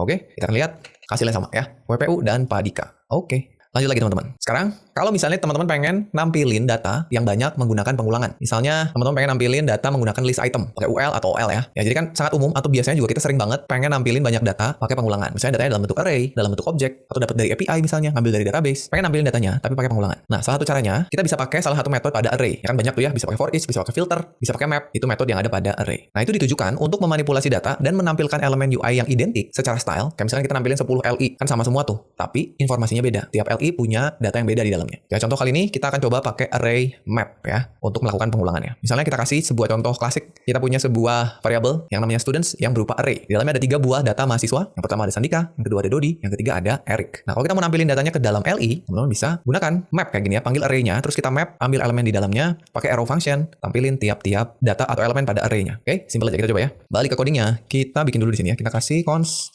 students, ada S-nya karena dia array-nya banyak isinya. Kita kasih Sandika, Dodi, dan Eric. Ya, buat yang suka ngikutin playlist pembelajaran di WPU pasti udah kenal lah ya, 3 orang ini. Sekarang, kita mau panggil nih header yang ini kita hapus aja. Sekarang di bawahnya kita mau bikin UL. Ya, kita bikin UL. Seperti ini. Di dalamnya kita mau looping LI-nya. Nah, loopingnya berarti kita kan butuh JavaScript ya. Kalau mau pakai JavaScript, kita buka dulu kurung kurawal. Lalu kita tulis students, titik map. Lalu kita panggil arrow function. Ambil satu elemennya singularnya. Kan kalau students itu jamak ya, plural ya. Kita ambil singularnya, student. Arrow function. Nah, ini karena kita mau nampilin lagi JSX-nya, kita pakai kurung buka kurung tutup. Ini buat ganti-ganti mode dari JSX ke JavaScript. Kita buka LI, kita buka kurung kurawal karena kita mau tampilin studentnya. Kita tutup lagi. Lalu sudah ya. Ini kita save. Sekarang kita lihat hasilnya. Masih bingung buat website WordPress? Pilih Hostinger dan kamu bisa bikin WordPress dengan cepat. Nah, itu dia. Tampil ya. Sandika, Dodi, Eric. Kelihatannya udah oke, tapi kalau misalkan teman-teman lihat di inspect, ini harusnya ada error nih. Kita lihat di bagian console. Nah, ternyata ada error nih. Katanya, each child in a list should have a unique key prop. Nah, jadi katanya kalau teman-teman bikin list atau melakukan looping pada elemen yang sama, tiap-tiap elemen tadi harus punya property key yang memiliki nilai yang unik. Nah, kita tadi nggak ngasih properti apa-apa. Ya, ini kalau kita jalanin, aman, tapi ada error tuh ya. Nah, ini kenapa error? Karena dia butuh unique key. Apa itu unique key? Nih, tadi warningnya menjelaskan bahwa ada prop key yang hilang. Katanya kita butuh properti yang namanya key. Kenapa ada warning? Karena React tuh butuh sesuatu untuk menandai elemen dengan nilai yang unik. Ketika elemen tersebut kita generate menggunakan looping. React nganggapnya semua elemennya sama. Harusnya, tiap elemen tadi, meskipun LI-nya sama, harus punya penanda. Supaya nanti ketika ke depannya ada perubahan, React tahu yang mana yang berubah. Karena yang React lihat elemennya, bukan isinya. Nah, di kasus kita bisa menggunakan nama student sebagai nilai dari property key-nya. Kenapa? Karena kebetulan nama studentnya nggak ada yang sama. Sandika, Dodi, Eric, beda-beda semua. Tapi kan, kalau kita pakai nama student, ada kemungkinan ketemu 2 mahasiswa yang namanya sama. Berarti nggak bisa kita pakai harusnya ya. Nah, ke depannya, sebaiknya kalian gunakan nilai yang bisa dipastikan unik. Misalnya menggunakan unique ID. Tuh, jadi kalian bisa kasih gini, kasih property key yang nilainya sama dengan nilai student. Supaya problem tadi hilang ya. Kita coba. Balik lagi ke coding kita kasih property key yang nilainya student. Ini. Jadi sama antara key dan value-nya ya. Sekarang balik ke browsernya, errornya hilang, tampilnya udah oke ya. Berikutnya, gimana kalau kita mau nambahin interaksi? Nah, kita bisa nambahin interaktivitas dengan yang namanya state. Nah, ini seru nih teman-teman. Jadi kita tahu bahwa banyak hal di halaman kita yang bisa berubah karena ada interaktivitas dari user. Ya, sesimpel user ngeklik tombol, nginputin sesuatu di text field atau di kolom inputan, atau ngegerakin mouse. Itu adalah sebuah event yang bisa bikin keadaan berubah di halaman kita. Entah itu tampilannya, entah itu sebuah nilai, tulisan, ganti warna, ganti keadaan, dan seterusnya. Di dalam React, data yang berubah seiring waktu, itu kita sebut dengan state. Data yang berubah kalau ada yang yang kita lakukan ya atau seiring waktu itu disebut dengan state. Nah, kita bisa nambahin state untuk komponen yang kita bikin, komponen yang manapun. Dan nilai dari state itu bisa kita ubah atau bisa berubah ketika kita butuhin. Nah, untuk nambahin interaktivitas pada elemen atau komponen kita, React tuh pakai state dan juga event handler. Misalkan on click, on key up, on mouse over dan seterusnya. Ya, itu tadi state. Nah, di dalam React ada juga yang namanya state dan hooks ya, atau hooks ya. Misalnya gini, kita akan membuat sebuah tombol biasa yang kalau kita klik akan menambah jumlah angka sesuai dengan berapa kali tombol tersebut diklik. Jadi nanti di dalam tombolnya kita kasih angka 0. Kalau kita klik tombolnya sekali, angka 0 di dalam tombolnya ganti jadi 1. Klik lagi, nambah lagi. Klik lagi, nambah lagi. Ya, tampilannya kayak gini, kita bikin tombol misalkan ada like terus dalam kurung angka. Udah berapa kali nih tombol like diklik gitu. Nah, React itu punya serangkaian function yang disebut dengan hooks. Jadi React itu punya banyak hooks. Ya, kegunaannya macam-macam. Tapi yang jelas, hooks ini memungkinkan kita untuk nambahin logic pada komponen kita. Jadi, hooks apa bisa melakukan apa, hooks apa bisa melakukan apa. Salah satu hooks yang biasa dipakai, yang tujuannya untuk mengelola state adalah set state. Jadi ada sebuah hooks yang namanya set state. Satu dari banyak hooks yang React punya. Tugas dia adalah untuk mengelola state. Di mana set state ini ketika kita panggil, dia mengembalikan nilai berupa array. Ingat array ya, nilai di dalamnya bisa banyak. Dan nanti kita bisa akses isinya pakai destructuring. Set state mereturn array yang bisa kita ambil pakai destructuring. Elemen pertama pada array, hasil kembaliannya, itu adalah nilai dari state-nya. Apa yang mau kita kelola. Variabel nih, variabel yang mau kita kelola. Itu elemen pertama. Elemen keduanya, bentuknya function. Yang bertugas untuk mengubah nilai elemen pertama tadi. Yang satu nilainya, yang mungkin berubah-ubah. Yang satu fungsi untuk mengubah nilainya. Ya, ada dua. Selalu berpasangan. Nilai yang berubah dan cara mengubahnya. Ada dua. Nama functionnya boleh apa aja. Sebenarnya nama state-nya juga boleh apa aja ya. Tapi biasanya nama functionnya ini diawali dengan kata state, lalu diikuti dengan nama state-nya atau nama nilainya. Jadi pasangan. Misalnya tadi like. Kita bisa bikin nama state-nya like. Berarti nama functionnya set like. Atau kalau misalnya state-nya score. Berarti nama function buat ngubahnya set score. Ya, selalu berpasangan. Ini contohnya. Kita bisa punya variabel likes dan fungsi set likes.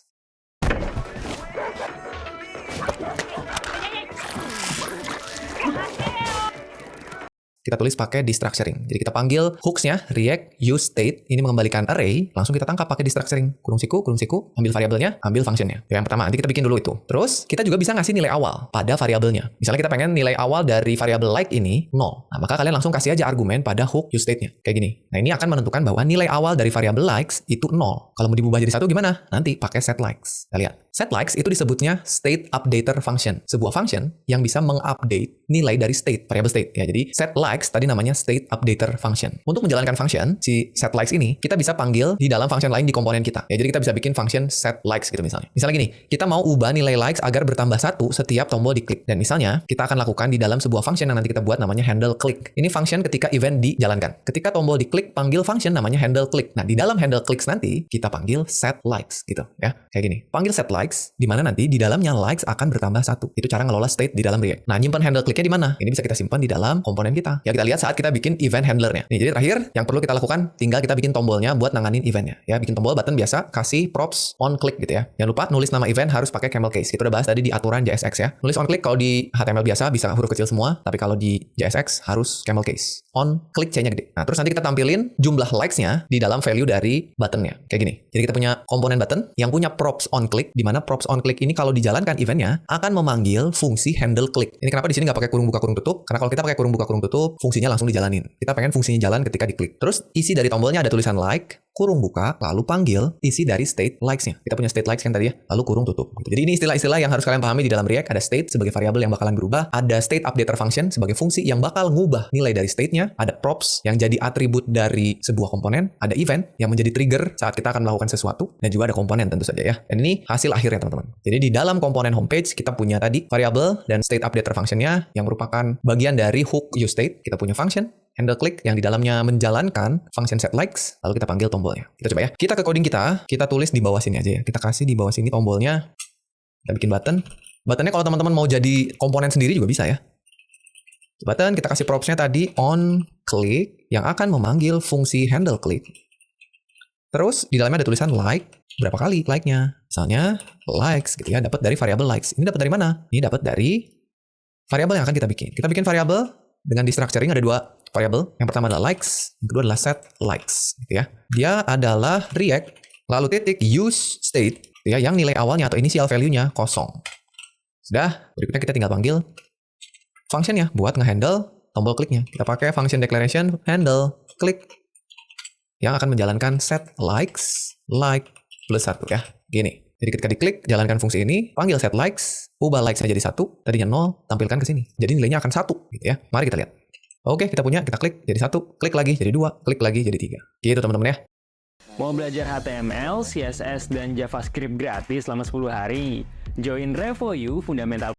Jadi itu dia cara pakai state, props, dan hook yang sangat sederhana. Mudah-mudahan kalian paham nih. Nah, dan berikutnya, setelah kita belajar dasar-dasar dari React, selanjutnya kita bakalan belajar apa nih? Ya, di dalam React, kalau kalian mau lanjut lagi belajarnya setelah ini, yang harus kalian pelajari adalah hal-hal berikut ini, teman-teman. Jadi kalian harus tahu dulu sebenarnya bagaimana React itu bekerja. Ya, kok bisa sih React melakukan hal-hal tadi? Sebenarnya nggak usah terlalu dalam, apalagi untuk kalian yang pemula, tapi minimal tahu kenapa kok bisa terjadi seperti itu. Ya, teman-teman harus tahu yang disebut dengan render dan commit. Teman-teman harus ngerti apa itu virtual DOM dan bagaimana React membuat dan bekerja dengan virtual DOM-nya. Terus juga gimana cara mengelola state dengan lebih kompleks. Bahkan ada istilah yang namanya konteks. Ini teman-teman juga harus paham apa itu konteks, gimana cara pakainya. Terus juga harus paham juga mengenai life cycle ya. Itu penting untuk dipelajari. Terus juga bagaimana menggunakan hooks. Tadi kita coba dikit aja ya hooksnya. Masih banyak hooks lain yang sangat bermanfaat yang harus kalian ketahui dan coba. Dan masih banyak lagi topik-topik lain karena cukup kompleks ya React itu sebenarnya. Jadi kalau misalkan teman-teman pengen belajar React yang lebih lanjut, silahkan tulis saja di kolom komentar supaya nanti kita bisa lanjutkan lagi materinya agar kita bisa menyelam lebih dalam ke library React ini. Ya, dan sebelum saya akhiri, rasanya kurang lengkap kalau kita nggak latihan dulu ya. Meskipun kita cuma belajarnya dasar-dasarnya aja, bikin sebuah simple counter ya atau alat menghitung sederhana. Tadi kalian udah bisa bikin tombolnya pada saat diklik nambah nilai. Sekarang saya pengen kalian bikin kayak gini. Sama juga ya kalau bisa bikin pakai 2 buah komponen.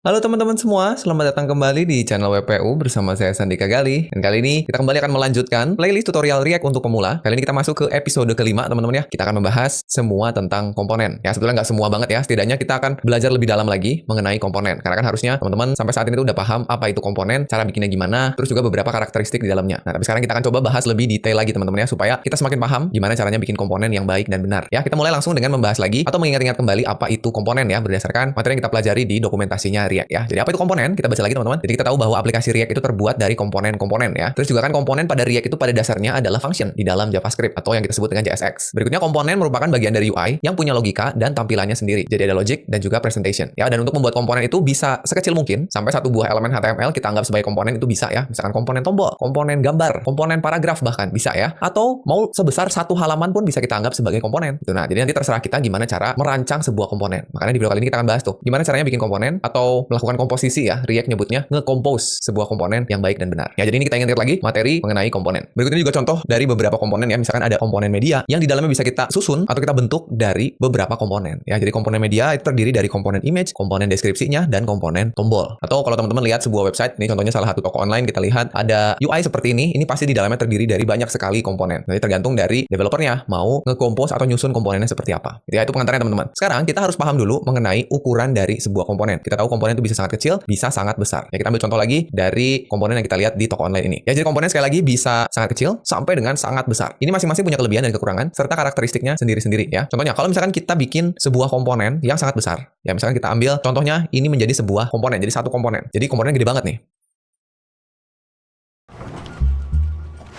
The client review was brutal. We're gonna be underwater for weeks.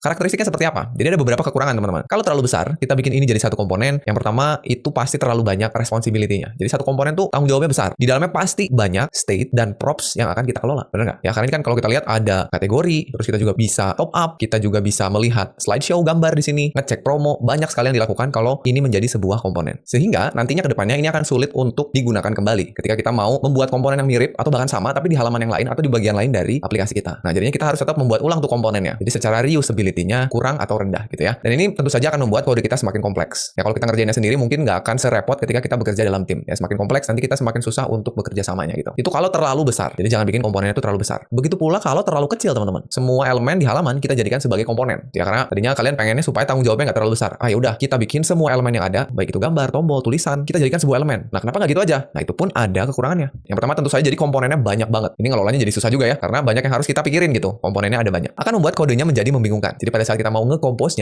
nanti repot. Dan ini membuat kodenya jadi terlalu abstrak. Karena semua elemen HTML atau semua elemen pada webnya kita abstraksi jadi komponen. Padahal belum tentu juga si komponen-komponen ini punya state, punya props gitu ya. Jadi terlalu abstrak. Nah, alangkah lebih baiknya kalau kita mencari titik tengahnya gitu ya, cari sweet spotnya. Gimana cara bikin komponen yang nggak terlalu besar dan juga nggak terlalu kecil. Nah, justru disinilah kemampuan seorang developer React itu diuji gitu ya. Jadi kalian akan cari keseimbangannya. Jangan terlalu besar, jangan terlalu kecil. Nah, mungkin kita bisa mengelompokkan beberapa elemen yang punya perilaku yang sama atau punya fungsionalitas yang sama ya. Atau kita bisa pecah. Jadi kita bikin dulu komponen yang besar, terus kita pecah-pecah sesuai dengan dengan peruntukannya gitu. Jadi skill untuk memecah UI menjadi komponen itu merupakan skill yang penting. Ya jadi mungkin contohnya tadi kan nggak boleh terlalu besar kayak gini, nggak boleh terlalu kecil juga seperti ini, nggak boleh. Ya gimana kalau misalkan kita kelompokkan jadi kayak gini. Jadi bagian slideshow jadi satu komponen sendiri ya, di mana di dalamnya pasti ada tombol, ada gambar, ada ini seperti pagination-nya gitu ya. Kalau kita klik gambarnya geser, terus juga ada tombol lihat promo, ini kita jadikan sebagai satu komponen. Terus di bawahnya untuk kategori kita jadikan sebagai satu komponen. Terus sebelah kanan untuk top up dan tagihan kita jadikan sebagai satu komponen. Untuk button juga ini jadi satu komponen aja, karena kalau teman-teman lihat ini perilakunya semuanya sama. Ada icon, sebelahnya ada tulisan. Jadi ini semua bisa kita jadikan sebagai komponen yang sama, tapi dengan props yang berbeda atau mungkin perilaku yang berbeda. Nanti kita akan bahas gimana caranya bikin si komponen ini menjadi reusable, supaya kita bikinnya satu, tapi bisa dipakai berulang-ulang. Dengan melakukan ini, kita akan membuat si komponennya itu terpisah secara logis. Jadi pada saat kita lihat codingnya itu kebayang gitu ya, ini merupakan bagian dari komponen yang mana, merupakan bagian dari komponen yang mana gitu. Terus juga akan membuat komponennya bisa digunakan kembali atau reusable istilahnya. Sehingga tentu saja jadi mudah dikelola, baik itu komponennya maupun kodenya secara spesifik. Ya teman-teman, jadi sekali lagi, bikin komponen itu ternyata tidak semudah yang sudah kita bahas di video-video awal. Ternyata banyak hal yang harus kita pikirin. Ya, tapi tipsnya, ya ada beberapa tipsnya ya. Jadi yang pertama, kita harus pisahkan UI-nya secara logis, pisahkan antara konten dan juga layout. Jadi mana yang layout, mana yang konten atau isi dari komponennya. Terus pikirin reusability-nya. Kalau kita udah bisa misahin mana yang layout, mana yang konten, kayak misalnya button itu adalah layout, tapi di dalamnya kita lihat kontennya apa, misalkan icon, tulisan, warna. Nah, ini kayaknya kalau misalkan kita mau bikin button yang sama tapi warnanya beda, terus iconnya beda, nah ini kita bisa bikin jadi reusable. Komponennya satu, tinggal kita kasih props atau perilaku yang berbeda. Ya, terus perhatikan juga kompleksitasnya, jangan sampai tujuan kita reusability yang malah jadi kompleks kodenya. Dan yang terakhir, perhatikan juga gaya dan kebiasaan coding kita atau gaya dan kebiasaan tim kita. Jadi kadang-kadang kalau kita baru masuk ke sebuah tim, cari tahu dulu tim ini punya gaya coding atau kebiasaan coding nggak? Ada panduan pembuatan komponennya nggak? Nah, kalau ada, kita ikutin aja. Gitu. Jadi jangan sampai kita memaksakan gaya coding kita ke sebuah sistem yang sudah terbentuk gitu. Jadi kita harus tahu dulu. Mungkin ada tim yang senangnya bikin komponennya kecil-kecil, mungkin ada tim yang senangnya bikin komponen itu gede-gede. Kita harus tahu dulu gitu ya. Jadi pada akhirnya bisa juga setelah kita tahu semua teori-teorinya, semua konsep-konsepnya, balik lagi ke gaya dan kebiasaan codingnya. Tapi secara umum sih kita bisa mulai dari komponen yang besar. Kita coba bikin komponen yang gede dulu, terus nanti kita lihat bisa kita pecah nggak. Nah, dan ini akan kita lakukan nanti di latihan pertama kita. Sebelum kita ke latihan, nah saya punya beberapa pertanyaan yang harus kalian ajukan ke diri kalian sendiri ketika nemu sebuah komponen ya. Jadi yang pertama, tanya dulu kira-kira ya, apakah di dalam komponen itu terdapat bagian konten atau layout yang bisa dipisahin nggak? Kalian cek dulu. Terus yang kedua, ini kira-kira mungkin untuk digunakan kembali nggak? Terus yang ketiga, apakah komponen ini melakukan terlalu banyak hal atau tidak? Atau udah cukup spesifik nih komponennya? Atau terlalu spesifik? Nah, itu sih tanya juga. Terus cek lagi, apakah komponen ini bergantung pada banyak props? Dan yang terakhir, cek nih, JSX-nya jadi terlalu kompleks atau tidak nih? Ya, kalau jawabannya iya, maka kemungkinan besar kita butuh untuk membuat komponen baru dari komponen yang besar ini. Gitu. Jadi kalau misalkan dari kelima pertanyaan ini, hampir semua atau bahkan semuanya jawabannya iya, udah langsung kita bikin komponen baru nih kayaknya. Jadi biar lebih kebayang, gimana kalau kita cobain coding untuk studi kasus kita ya. Mau cuan dari trading? Bisa. Nih, pelajarin dulu dasarnya. Gimana candlestick-nya? Oke, jadi yang pertama saya minta teman-teman kunjungi repo GitHub saya di github.com/andikagali/belajar React untuk pemula. Saya sudah siapkan kode untuk episode kelima. Silahkan diklik aja di sini. Nanti di dalamnya ada folder namanya starter app yang ada 2 buah file. Saya udah siapin app.jsx dan app.css untuk kita simpan ke dalam aplikasi React kita. Jadi ini dibuka dulu, kita siapin. Sekarang kita instalasi fresh aplikasi React kita ya. Jadi silakan teman-teman boleh simpan kodenya dimanapun di komputernya. Saya akan simpannya di desktop aja. Jadi saya mau klik kanan, bikin folder baru. Atau langsung aja kita open in terminal di desktopnya ya, supaya nanti yang bikininnya si Vite-nya. Ini saya sudah buka terminal. Ingat di komputernya harus terinstall pnpm ya, pastikan dulu ada pnpm-nya ya, sudah ada ya. Kalau sudah, ini kita clear dulu. Teman-teman boleh ketik aja pnpm create Vite ya, gini enter. Terus nanti tanya project-nya apa. Nah, kita mau bikin project yang akan kita gunakan untuk beberapa episode ke depan. Saya mau bikin project untuk aplikasi anime sederhana ya. Jadi buat para wibu cocok banget nih. Kita bikinnya gini aja, anime app.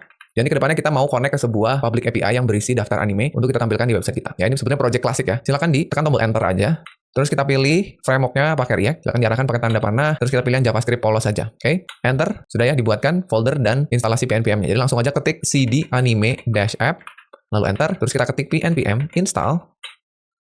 Kita tunggu. Oh, ini ada update ya. Nggak apa-apa, kita skip dulu update-nya. Nah, sudah beres. Tinggal kita buka dulu di kode editor ya. Teman-teman boleh ketik kode, spasi titik. Ini sudah kebuka. VS Code-nya. Terakhir, tinggal kita jalankan dulu aplikasi kita ya. pnpm run dev ya. Sesuai dengan perintah yang ada di sini. Oke, kita pencet enter. Nanti aplikasinya jalan di localhost port 5173 ya. Teman-teman boleh pencet kontrol, klik aja supaya kebuka di browser. Seperti ini. Sudah aman. Dan tinggal kita kembali ke kodenya. Ini biarkan saja terminalnya berjalan seperti ini. Kita buka sekarang kodenya ya. Kita akan hapus beberapa kode yang nggak kita butuhin. Karena halaman ini nggak kita butuhin ya. Kita kembali ke kodenya. Teman-teman boleh buka folder src. Nah, kita akan hapus index.css. Ini nggak kita butuhin. Teman-teman boleh delete aja. Nah, berikutnya kita akan buka app.jsx. Nah, ini saya kecilin dulu sedikit. Nah, ini kita akan hapus semuanya. Ctrl A, terus delete. Kita akan ganti isinya dengan yang ada di GitHub. Silakan buka GitHub-nya, arahkan ke app.jsx. Nah, ini teman-teman boleh klik tombol copy raw file di sini. Klik, kembali ke kodenya, kita paste, lalu kita save. Sudah, dan berikutnya adalah app.css ya. Buka app.css, kita hapus semuanya, Ctrl A, hapus. Kita kembali ke GitHub-nya, sekarang cari yang CSS-nya. Klik CSS, sama kayak tadi ya. Klik tombol copy raw file, simpan di sini, save. Lalu terakhir kita coba ke main.jsx, kita akan hapus baris yang ini ya. Import indeksnya nggak kita butuhin karena tadi kita udah hapus ya. Teman-teman website Ctrl Shift K untuk menghapus barisnya, save, close. Lalu kita lihat di webnya. Nah, ini dia. Jadi sudah ada aplikasi sederhana. Ini kebanyakan masih tampilan aja ya. Jadi masih banyak yang belum berjalan. Misalnya search-nya belum berjalan. Terus nanti ke depannya kita mau bisa nambahin anime sendiri. Terus bisa ubah atau hapus. Dan kita bisa ngasih rating ke depannya. Tapi sekarang yang bisa dilakukan itu hanya menampilkan 4 anime. Ini anime yang termasuk anime favorit saya. 4 ini. Yang datanya diambil dari array of object yang kita buat di app.js. Ini masih saya tulis manual di sini. Ke depannya nanti kita akan connect ke public API. Ya nggak apa-apa, ini kita ambil dari data array kita dulu. Tapi sekarang kita udah bisa klik masing-masing animenya. Jadi kalau diklik, dia akan menampilkan detail dari anime yang berbeda. Ya, One Piece, Naruto, Bleach, dan My Hero Academia. Ya silakan kalau kalian mau ganti, boleh aja ya, silakan diganti datanya, asal jangan properti-propertinya. Nilainya boleh ya, ganti judulnya, ganti tahunnya, silakan. Nah, sekarang kita akan pelajari kodenya teman-teman. Silakan dibuka dulu. Ya, ini saya tutup dulu sidebarnya, Ctrl B. Kita lihat ini yang CSS-nya kita close aja lah ya, karena nggak akan kita oprek-oprek untuk sekarang. Kita akan lihat dari bagian paling atas, ini di atas kita ada import hook-nya, use state, karena kita menggunakan beberapa state di bawah. Terus juga kita import CSS-nya ya, tadi udah. Terus kita punya data yang saya kasih nama animes data, karena animenya banyak, jadi jamak gitu ya. Kita punya 4 data, ada One Piece, Naruto, Bleach, dan My Hero Academia. Nah, terus kita masuk ke komponen utamanya, komponen app. Nah, di sini di komponen kita yang pertama, kalau kalian lihat ini saya masih punyanya hanya satu komponen yang JSX-nya sangat besar sekali. Tuh, jadi JSX-nya banyak. Ya, nanti tugas kita adalah mecah-mecah UI-nya menjadi komponen-komponen terpisah. Ya, kita pelajari dulu dari bagian paling atas. Ini kita punya ada state query untuk mengelola query ini ya, walaupun sekarang masih belum jalan ya, masih belum berpengaruh. Terus kita juga punya state untuk mengelola data animenya. Ini saya ambil dari array yang ada di atas. Ya, ini nanti akan kita ganti data defaultnya lewat API. Berikutnya kita punya state untuk selected anime untuk mengelola data yang tampil di sebelah kanan. Jadi mana yang kita pilih atau yang kita select akan mengubah detail dari kotak sebelah kanan.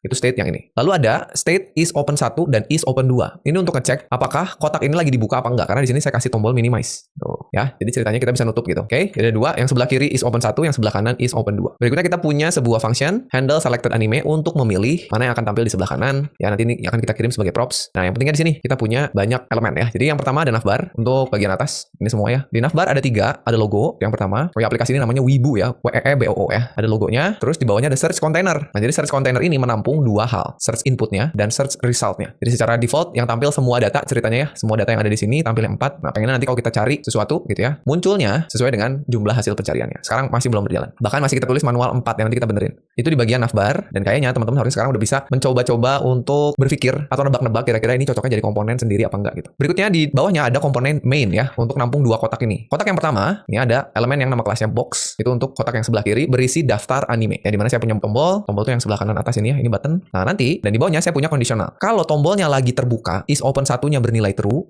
ya defaultnya kan true ya. Kalau lagi bernilai true, tampilin listnya. Tapi kalau kita klik tombolnya jadi false, ya opennya tadinya true jadi not open jadi false, maka jangan tampilin UL-nya. Nah, kalau UL-nya tampil, saya melakukan looping terhadap animenya, terus saya tampilin satu-satu berupa list ya. Jangan lupa kalau list kan ada key-nya. Terus pada saat diklik, saya pengen ngejalanin handle selected anime untuk nampilin anime sebelah kanan. Di dalamnya ada gambar, ada judul, ada tahun. Ya, itu untuk yang sebelah kiri. Yang sebelah kanan, itu untuk menampilkan si animenya, sama juga ada tombol di atas. Bahkan ini mirip banget ya. Ada logikanya juga, kalau tombolnya lagi true gitu ya, lagi terbuka, tampilin detailnya. Ini sesuai dengan anime yang lagi kita select di sebelah kiri. Kalau ini ditambah nampilin tahun, skor, dan juga sinopsis. Ini di bawah sini. Itu teman-teman ya. Jadi komponen besar cuma satu, yang kalau kita lihat kayaknya semua pertanyaan komponen yang tadi, itu jawabannya iya. Nah, makanya sekarang saya minta tugas kalian coba diubah dulu komponen yang satu besar ini menjadi komponen yang kecil-kecil. Sekarang teman-teman boleh pause videonya, cobain dulu, ubah jadi komponen sendiri, sebelum nanti kita coba bareng-bareng.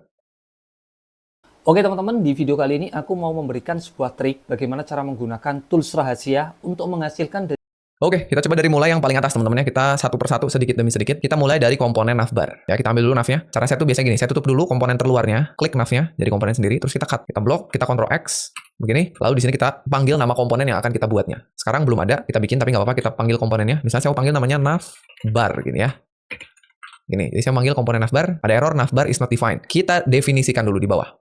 Oke, sekarang kita bikin apa? Masih ingat caranya? Function navbar kurung buka kurung tutup kurung kurawal, kita return. Return kurung buka kurung tutup, enter, baru kita paste. Ya, Ctrl V navbar yang tadi, save. Nah, sekarang teman-teman lihat nih, ada error di sini. Set query is not defined. Kenapa? Karena dia butuh state query tuh. Sedangkan state-nya ada di mana? State-nya ada di main. Nah, makanya kita pindahin ya. Scroll ke atas, nah ini query-nya. Teman-teman boleh klik di barisnya, terus mencet Ctrl X supaya kita cut satu baris, scroll ke navbar, kita simpan di sini. Dah, itu. Kita lihat dulu hasilnya. Aman ya, nggak ada yang error. Berarti satu navbar udah kita pisahin. Nah, tapi lihat nih teman-teman, masih terlalu besar nggak komponennya? Kelihatannya masih terlalu besar nih. Tapi kita akan benerinnya belakangan. Kita coba bikin yang mainnya dulu ya. Sekarang mainnya. Scroll, ini kita hapus spasinya. Mainnya kita tutup, kita cut, blok terus cut ya, Ctrl X, kita bikin main. Begini, kita scroll ke bawah, sini ya. Di bawah navbar, kita bikin lagi function main, kurung kurawal, return, kurung buka kurung tutup, enter, Ctrl V. Sudah, mainnya pindah. Tapi lihat banyak banget errornya karena semua state-nya ada di app kita ya. Jadi ini coba kita pindahin dulu. Nanti kedepannya mungkin kita akan naikin lagi ke atas, tapi nggak apa-apa ya. Kita coba turunin semua dulu ya. Jadi ini boleh diblok semua karena yang butuh bukan app, yang butuh adalah main. Kita pindahin ke main ke sini. Sip, sudah harusnya errornya hilang semua ya. Oke, sekarang kita kembali lagi ke webnya, aman ya. Tuh, jadi kita udah pindahin dua komponen besar, navbar dan main. Nah, sekarang pertanyaan apakah udah selesai? Belum ya. Masih terlalu besar nih. Komponen navbar masih terlalu besar, komponen main masih terlalu besar. Benerin satu-satu. Kita mulai dari navbar dulu ya. Kita lihat, komponen yang besar itu sebetulnya yang search ini ya. Tapi kayaknya logo juga bisa kita jadiin sebagai komponen sendiri. Jadi saya melakukan itu. Yang logonya kita cut ya, div sampai tutupnya, Ctrl X, kita bikin logo begini, kita simpan di bawahnya function logo return enter logo. Sip, logo sudah. Di bawahnya search ya. Kita cut lagi, kita bikin search begini, kita bikin di bawah logo. Function search, lalu Ctrl V. Oke, sekarang error lagi karena state-nya sekarang ada di navbar nih. Jadi kita harus pindahin ke dalam ya. Kita cut, Ctrl X, kita pindahin ke search. Oke, karena yang menggunakan sebetulnya hanya search aja kan. Jadi ngapain kita simpan di navbar tadi? Sudah, beres. Oh, search-nya hilang. Kenapa? Karena belum kita return. Ini salah ya. Ini di-cut dulu. Lupa return ya. Gini harusnya. Tadi saya lupa nambahin return. Nah, muncul lagi. Oke. Jadi search-nya harus dikasih return. Oke. Mantap. Apakah udah beres? Kayaknya belum ya. Ini kayaknya saya masih pengen bikin search result-nya itu menjadi sebuah komponen sendiri. Jadi saya mau bikin gini. P-nya saya cut. Terus saya mau bikin misalnya namanya num result ya. Karena dia angka kan. Komponennya namanya num result. Kita bikin di bawah sini function num result. Jangan lupa kita bikin return ya. Nah, begini. Sudah, sip. Jadi sekarang komponennya sudah sesuai kebutuhannya. Yang navbar kayaknya udah ya. Navbar turun jadi begini, turun lagi logonya, cukup. Ini nggak usah kita pecah lagi. Untuk yang search, sebenarnya input juga bisa nih ya. Jadinya search input gitu ya. Atau nggak usah lah ya, nggak apa-apa. Untuk kali ini nggak usah. Nanti kalau kita butuh, kita bikin jadi komponen lagi. Oke, sekarang kita turun ke main. Nah, ini yang seru nih. Untuk main, sebenarnya kalau teman-teman lihat, di dalam main itu kita punya dua buah box. Nih. Dimana kalau setiap boxnya kita jadiin satu komponen. Kita mulai dari komponen atau box yang pertama ya. Box yang pertama, ini sebuah box untuk nyimpen list dari anime. Jadi gimana kalau kita bikin namanya anime list ya. Nih, box yang pertama tutup dulu, kita cut, kita jadiin anime list gini. Kita bikin di bawahnya function anime list. Terus kita return, jangan lupa Ctrl V, sudah ya. Nah, tapi sekarang error lagi tuh. Ada state is open dan juga animes ya. Kita akan cut animes, ini kita cut, simpan di sini. Satu lagi is open, yang ini. Nah, ini ketika kita pindahkan ini ada permasalahan teman-teman. Kalau kita pindahkan ke sini, error yang ada di sini itu hilang ya. Yang ini hilang animesnya. Tapi ini masih ada nih handle selected anime. Berarti ini harus kita pindahin juga. Ini kita pindahin, simpan ke sini. Nah, lihat di sini mulai ada problem. Pada saat kita pindahin, ini udah hilang errornya, ini udah hilang errornya, ini udah hilang errornya. Tapi ini jadi error. Set selected anime error. Kenapa? Karena set selected anime ada di sini. Kenapa ini nggak dipindahin aja, Pak? Baris ini state-nya. Nah, ini nggak bisa. Karena state ini dibutuhkan di sini. Di box yang berikutnya. Nih, nggak bisa. Jadi gimana dong cara ngakalinnya? Sebenarnya nanti akan lebih detail ketika kita bahas agak belakang ya. Cuman artinya gini, animenya kita nggak bisa simpan di sini. Ini ada teknik yang namanya lifting state up. Karena state itu hanya bisa digunakan ke komponen di dalamnya. Komponen sebelahnya nggak bisa pakai. Nih, kalian lihat kan komponennya sebelah-sebelahan kan? Nih, komponen sebelah-sebelahan. Kalau saya bikin state-nya di komponen yang ini, maka yang bisa pakai hanya komponen itu dan komponen yang ada di dalamnya, children-nya atau child-nya. Nggak bisa dikirim ke sini. Nah, supaya bisa dikirim ke sini, state-nya kita naikin ke parent-nya. Ya, lifting state up. Jadi dinaikin supaya kedua anaknya bisa pakai. Nah, jadi ini nggak bisa nih. Function ini kita naikin ke atas, ke sini. Begitu pula dengan state-nya. Yang ini kita naikin ke atas juga. Di sini. Kita balikin. Ini nggak usah khawatir dulu yang ini ya, karena ini artinya set animation belum kita pakai. Karena kan kita belum bisa nambah, ubah, dan hapus ya. Ini biarin aja. Oh, ini pindah ke atas ya. Harusnya animation ini paling atas kayak gini. Karena kan kita butuh nih. Nah, sudah. Sekarang kita udah simpan ke atas. Sekarang gimana caranya supaya komponen yang ini bisa pakai? Nah, masih ingat teman-teman, kita kirim lewat props ya. Jadi anime kita kirim lewat props, handle selected anime juga kita kirim lewat props. Jadi kalian bisa tulis gini, animes, ngambil dari animes gitu ya. Kita kirim. Sekarang yang ini. Kita kasih eventnya apa? On selected anime. Nah, biasa gitu ya. On, lalu dalamnya handle selected anime gini. Sudah, sekarang kita bisa pakai di komponen anime list. Berarti di sini kita terima dulu props-nya, animes dan on selected anime.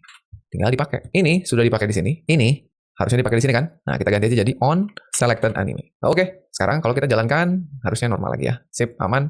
Nah, ini kalau teman-teman lihat ada error di sini. Ini karena butuh prop validation. Ini kita belum bahas ya. Ini kalau teman-teman lihat video sebelumnya, ini bisa kita akalin dulu. Sebelum nanti kita benar-benar melakukan property validation. Ya, sekarang kita akalin dulu untuk mematikan ESLint-nya dulu ya. Jadi sekali lagi, kita bisa akalin lewat konfigurasi ESLint ya. Coba dibuka lagi sidebar-nya. Teman-teman buka ini nih, ESLint rc.cjs. Kita scroll ke paling bawah, ke bagian rules-nya. Kita tambahkan di akhir ya. Di sini nih.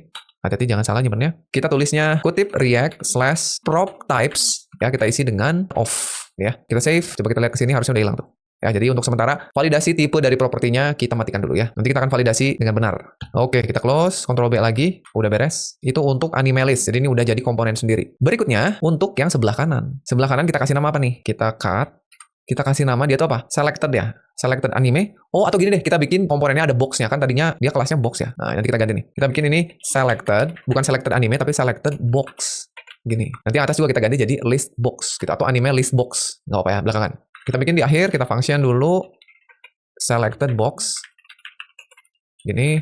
Kita return, kurung, enter, paste. Oke, sip. Berarti tinggal state-nya ya. Kita cut state-nya. Yang pertama is open-nya. Kita cut. Masukin dulu ke sini. Ini ya, sudah. Nah, berikutnya untuk yang selected anime, ini kita nggak akan mindahin state-nya. State-nya kita biarkan ada di main, tapi kita akan kirimkan lewat props saja. Kita kirim yang selected anime aja, karena yang dibutuhin cuma itu ya. Jadi kita kasih di sini selected anime, berisi selected anime. Sudah, tinggal kita terima props-nya, selected box, selected anime. Kita lihat dulu hasilnya. Sudah aman ya. Paling tadi kita butuh ganti dulu nama komponennya. Ini selected box, berarti yang atas list box ya. Ini kita ganti jadi list box, gitu. Berarti ini juga ya. Ini jadi list box. Dah. Save. Karena nanti saya mau bikin komponen baru di dalamnya nih. Nih yang UL ini baru namanya anime list ya, sesuai dengan kelasnya nih. Tapi kita lihat dulu deh. Oke, mantap. Sudah aman. Jadi sudah jadi 2 komponen ya untuk main. Tinggal kita masuk ke masing-masingnya satu-satu. Kita masuk ke list box dulu. Tadi seperti yang saya bilang, kita mau bikin UL-nya itu berubah jadi komponen anime list. Ya, kita coba tutup dulu UL-nya. Kita cut, block, terus cut. Kita bikin jadi anime list gini ya. Berikutnya di bawahnya bikin function anime list. Return, enter, paste. Sudah. Nah, ini kita butuh anime lagi nih. Dan juga on selected anime lagi. Harus kita kirim lagi, teman-teman. Jadi, kita ke sini, kita kirim ya. Tuh, ini jadi nggak dipakai. Harus kita lewatkan ke sini ya. Jadi, anime sama dengan animes. Lalu, on selected anime berisi on selected anime. Sudah. Jadi, dari sini dikirim. Nah, ini problem, teman-teman ya. Yang harus kita selesaikan nanti. Masuk. Terus terima propsnya di sini. Animes on selected anime. Sudah, masuk ke anime list. Dan terakhir nih, masih saya pengen bikin satu komponen lagi. Terakhir saya mau bikin komponen untuk LI. Karena ini adalah komponen animenya. Satu buah anime nih yang ini nih. Mau saya bikin jadi satu komponen. Anime list itu kan kotaknya ya. Ini anime list, ini animenya nih. Mau saya bikin jadi komponen. Jadi LI-nya. Jadi silakan ditutup, kita cut, kita bikin jadi anime gini. Satu anime. Tinggal kita kasih di sini function anime. Oke. Return. Oke, tinggal masukin lagi propsnya. Kirim lagi. Anime. Satu lagi. On selected anime. Nah, tapi ini ada error nih. Errornya missing key prop. Nah, karena dia berupa list. Dan loopingnya ada di sini mapnya. Kita harus pindahin nih. Key-nya kita pindah. Kita cut. Masukin ke sini. Oke, sudah aman. Tinggal kita terima propsnya. Anime. On selected anime. Mantap. Lihat lagi. Aman. Sudah ya. Tuh, udah sampai terakhir tuh. Jadi anime, jadi komponen, anime list, jadi komponen, list box-nya, jadi komponen, main-nya, jadi komponen. Kesini. Oh, jauh.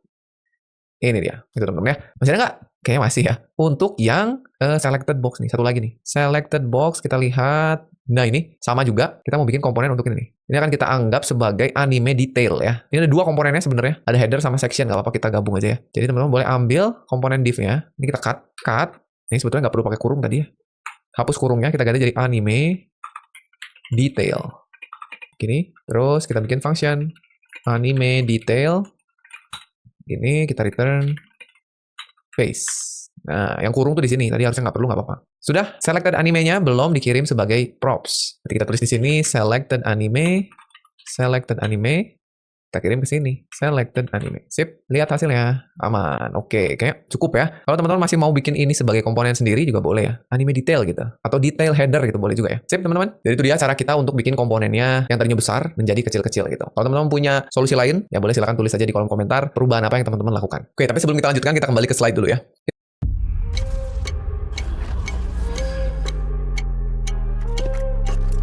Kita akan bahas dulu mengenai kategori dari komponen. Jadi sebetulnya komponen-komponen yang kita pecah tadi, itu ada kategorinya sendiri-sendiri, teman-teman. Ya, kita lihat apa aja, supaya nanti kita bisa paham ketika mau bikin atau mecah UI jadi komponen. Yang pertama, ada komponen yang disebut dengan stateless komponen atau presentational komponen. Yang kedua, ada yang disebut dengan stateful komponen. Dan yang ketiga, ada yang disebut dengan structural components. Apa itu maksud dari masing-masing komponen ini? Kita bahas. Yang pertama, stateless komponen atau presentational komponen. Itu adalah komponen yang di dalamnya nggak punya state. Jadi dia nggak bikin state di dalam komponen itu. Tapi kalaupun ada data, dia dapat dari props ya untuk nampilin datanya. Tadi harusnya kita lihat ada beberapa komponen yang punya perilaku ini. Jadi sekarang kita tahu ada komponen yang stateless di aplikasi kita. Nah, ini biasanya komponennya kecil dan reusable. Ya, coba cek lagi nih, kira-kira komponen mana yang merupakan stateless komponen. Penting untuk mengetahui ini ketika nantinya kita mau bikin si komponennya bisa digunakan kembali. Contoh, ada bagian header, ya lihat ini nggak punya state. Jadi memang bertujuan hanya untuk menampilkan logo aja gitu ya. Dan juga satu komponen anime ini. Tadi kita bikin sampai dengan komponen anime kan. Nah, kalau lihat kodenya, sebenarnya di dalamnya nggak ada state-nya. Walaupun kita menggunakan state, tapi state-nya diambil dari komponen lain, diterima sebagai props gitu ya. Ini disebut dengan stateless komponen. Bertujuan hanya untuk menampilkan konten atau data. Berikutnya, stateful. Nah, komponen ini adalah komponen yang punya state atau state dibikinnya di komponen itu. Ini juga bisa dibuat reusable ya. Jadi nggak hanya yang stateless aja yang bisa dibikin reusable. Contohnya yang search ini. Ya, tadi kita lihat di dalamnya ada state query. Walaupun belum kita pakai di episode kali ini, tapi ini bisa kita bikin reusable. Search-nya bisa kita gunakan di halaman lain atau di bagian lain dari aplikasi kita. Dan yang terakhir ada structural component. Nah, kalau ini berperan untuk membuat struktur aplikasi saat kita mau bikin layout, screen, atau pages. Jadi biasanya komponen ini digunakan saat kita ngegabungin banyak komponen lain. Ya, atau istilahnya dihasilkan dari komposisi. Komponen ini biasanya berukuran besar dan agak susah atau disebutnya juga non-reusable gitu. Jadi nggak bisa digunakan lagi. Contoh yang paling utama bisa kita anggap sebagai structural component. Karena tugas dia ngegabungin komponen-komponen aja untuk membentuk struktur dari aplikasi kita. Oke? Jadi itu dia, ada 3 struktur komponen yang harus kita pahami. Silakan teman-teman cek lagi di aplikasi yang udah kita buat tadi, mana yang stateless, mana yang stateful, mana yang structural. Oke, sekarang kita udah tahu banyak hal tentang komponen. Kita akan coba melihat masalahnya. Tapi ada masalah. Masalah yang paling terasa tadi adalah sesuatu yang disebut dengan prop drilling. Yang mungkin tadi juga teman-teman ngelihat kita melakukan ini pada saat kita naruh properti ke sebuah komponen berulang-ulang. Padahal ada komponen yang bahkan nggak butuh data dari props itu. Nanti kita lihat contohnya ya. Untuk lebih jelasnya, kita akan bikin sebuah masalah baru ya, supaya kita bisa lihat munculnya prop drilling ini sekali lagi. Sekarang mari kita jalankan fitur pencariannya. Sekarang kalau teman-teman lihat, fitur pencariannya itu masih kita tulis manual. Angka 4. Karena saya tahu, saya ngitung sendiri, animenya ada 4. Kita akan coba ngitung, ada berapa anime di array kita. Ya, jadi ini akan kita perbaiki. Sebenarnya gampang banget, tapi akan muncul masalah ya. Kita lihat dulu struktur dari aplikasi kita ketika kita buka di extension komponen React kita. Lihat nih, hasil pencarian yang angka 4 tadi ada di komponen search. Ingat-ingat ya, ada di komponen search. Sedangkan angka 4 itu kan dihasilkan dari kita menghitung jumlah anime yang ada di state animes. Ingat-ingat tuh, kita butuhnya di sini, sedangkan state-nya ada di mana? State-nya ada di sini, di anime list. Nah, menurut teori yang udah kita pelajari, bisa nggak state yang ada di sini kita akses di search? Nggak bisa kan? Makanya harus kita atasi. Caranya gimana? Nah, ini strukturnya kalau kita lihat dalam bentuk pohon. State kita, oh ada di sini ternyata ya, ada di main, bukan ada di anime list ya. Ternyata ada di sini ada di main. Yang pakai memang anime list, tapi state-nya sebetulnya ada di main, ada di sini nih. Nih ada di main. Kita mau pakai di search. Nih, kita mau pakai di sini. Nggak bisa, karena komponennya sejajar. Yang bisa pakai hanya komponen turunannya aja, anak dan cucunya aja yang bisa pakai. Gimana caranya supaya search bisa pakai juga? Nah, kita butuh teknik yang namanya lifting state up sekali lagi. Jadi, si animenya harus kita naikin dulu ke atas. Kemana? Ke app, mau nggak mau. Supaya sekarang navbar bisa pakai dan turunannya, main juga bisa pakai dan turunannya. Oke, mari kita coba ya teman-teman. Kembali ke kode kita. Pengen belajar software engineering tapi pusing karena nggak bisa coding? Jangan cerah dulu, sini kita bantu. Sekarang kita akan cari dulu di mana kita buat state animenya. Kita cari main tadi ya, ada di main. Nah, ini dia. Sekarang kita naikin dulu state-nya. Kita pencet Ctrl X di baris ini. Ctrl X, kita naikin ke app. Simpan ke atas, kita lifting state up. Taruh di sini. Lihat, begitu kita naikin ke atas, mainnya pasti error. Tuh, hilang. Karena sekarang main nggak punya animes. Dah, jalan nggak sekarang? Masih belum. Karena props yang dikirim harus ditangkap dulu atau diterima dulu. Terima di sini ya, animes. Sudah? Aman. Itu baru ngebenerin yang anime. Sekarang kan kita butuhnya ganti yang ini nih, num result. Sekarang, karena kita sudah punya akses ke sini, dan yang butuhnya adalah num result, maka kita harus kirim lewat props. Dan kirimnya nggak bisa langsung ke sini. Kita harus kirimnya lewat komponen parentnya, sampai dengan nyampe ke dia. Jadi kita mulai dari kirim dulu di sini. Kita kirim ke navbarnya. Animes. Sudah, turun lagi dia ke navbar. Yang butuh mana? Logo atau search? Search, kirim ke sini. Animes. Selesai? Belum, karena navbarnya belum menerima props.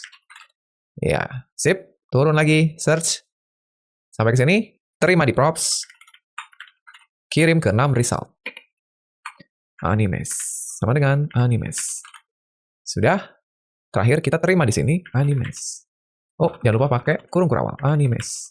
Udah, sekarang kita bisa pakai di num result. Sehingga saya bisa ganti angka 4 ini dengan menghitung berapa panjang array anime kita. Ya, jadi kasih kurung kurawal, masuk ke mode JavaScript, kita animes.length. Gitu, cara ngitung panjangnya. Sebenarnya yang dibutuhin cuma baris ini, teman-teman. Cuman karena propsnya ada di atas jauh, maka kita harus bore gitu ke dalam. Makanya namanya prop drilling. Di drill gitu, di bore ke bawah. Save, kita lihat 4, aman ya. Kalau kita hapus satu array kita, nih kita hapus yang Shideku, kita hapus ya. My Hero Academia, kita hapus, Ctrl X aja ya. Kita save, sekarang kan jadi cuma 3 nih. Berubah jadi 3 ya. Mantap, kita kembalikan lagi Ctrl Z, save, balik ke sini, kita refresh, 4. Oke, itu jadi sekarang kita udah punya problem, prop drilling. Ada 2 sebetulnya. Kita ngedrill propnya ke navbar, sama kita ngedrill propnya ke main. Ini harus kita benerin. Tapi sebelumnya, balik ke slide dulu. Oke, ya tadi kita udah lakukan yang namanya lifting state up, di mana kita menaikkan state-nya ke atas. Supaya apa? Supaya semua sekarang bisa pakai ya. Tapi problemnya apa? Dari sini, kita harus ngirimin state-nya ke navbar, ngirimin ke search result. Atau istilahnya tadi apa? Di bore gitu ke bawah. Ini komponennya tingkatannya baru 3 teman-teman. Gimana kalau 10? Saking besarnya aplikasi kalian mungkin 20 ke bawah. Ya capek juga kalian ngedrill komponennya atau ngedrill state-nya. Ini harus kita atasi. Untuk mengatasi prop drilling, kita harus tahu dulu sebuah konsep yang dinamakan dengan component composition. Bagaimana kita mengkomposisi komponen dengan benar. Kita lihat dulu apa itu component composition. Jadi dia adalah sebetulnya sebuah teknik untuk merancang atau membuat komponen yang benar. Yang mengkomposisi komponen, ngecompose gitu, yang ngerancang, ngebentuk, ngebikin, nyusun komponen. Atau ini adalah proses memecah belah bagian menjadi komponen kecil, lalu menggabungkannya menjadi komponen yang lebih besar. Sebetulnya tadi kita udah lakukan itu. Jadi tekniknya kita punya komponen yang besar yang masih berantakan lah gitu istilahnya ya. Kita pecah satu-satu, jadi komponen yang kecil, terus kita susun mana nih yang kira-kira punya karakteristik yang sama, jadi bagian yang sama, kita bikin jadi komponen yang besar. Karena kita tahu tadi ada stateful, stateless, dan juga structural. Anggap aja Lego lah. Kalau kalian mau bikin sebuah bentuk baru dari Lego yang udah jadi, kita harus pecah dulu sampai jadi bagian terkecilnya. Baru kita susun sesuai dengan yang kita butuhin. Yaitu namanya tekniknya component composition. Tujuannya apa? Tujuannya agar komponen tersebut mudah untuk dikelola dan digunakan kembali ya. Itu yang penting. Dikelola dan digunakan kembali. Manfaat dari component composition ada 4 sebetulnya. Ada reusability, supaya kita bisa menggunakan ulang komponennya ke berbagai tempat di aplikasi kita. Modularity, supaya UI kita terpecah menjadi komponen yang masuk akal gitu ya. Komponen kecil, masuk akal, supaya gampang dikelola dan dipahami. Apalagi kalau kalian kerja tim. Manfaat lain adalah separation of concern. Jadi komponennya itu dapat fokus ke fungsionalitasnya masing-masing. Supaya nanti ketika kalian mau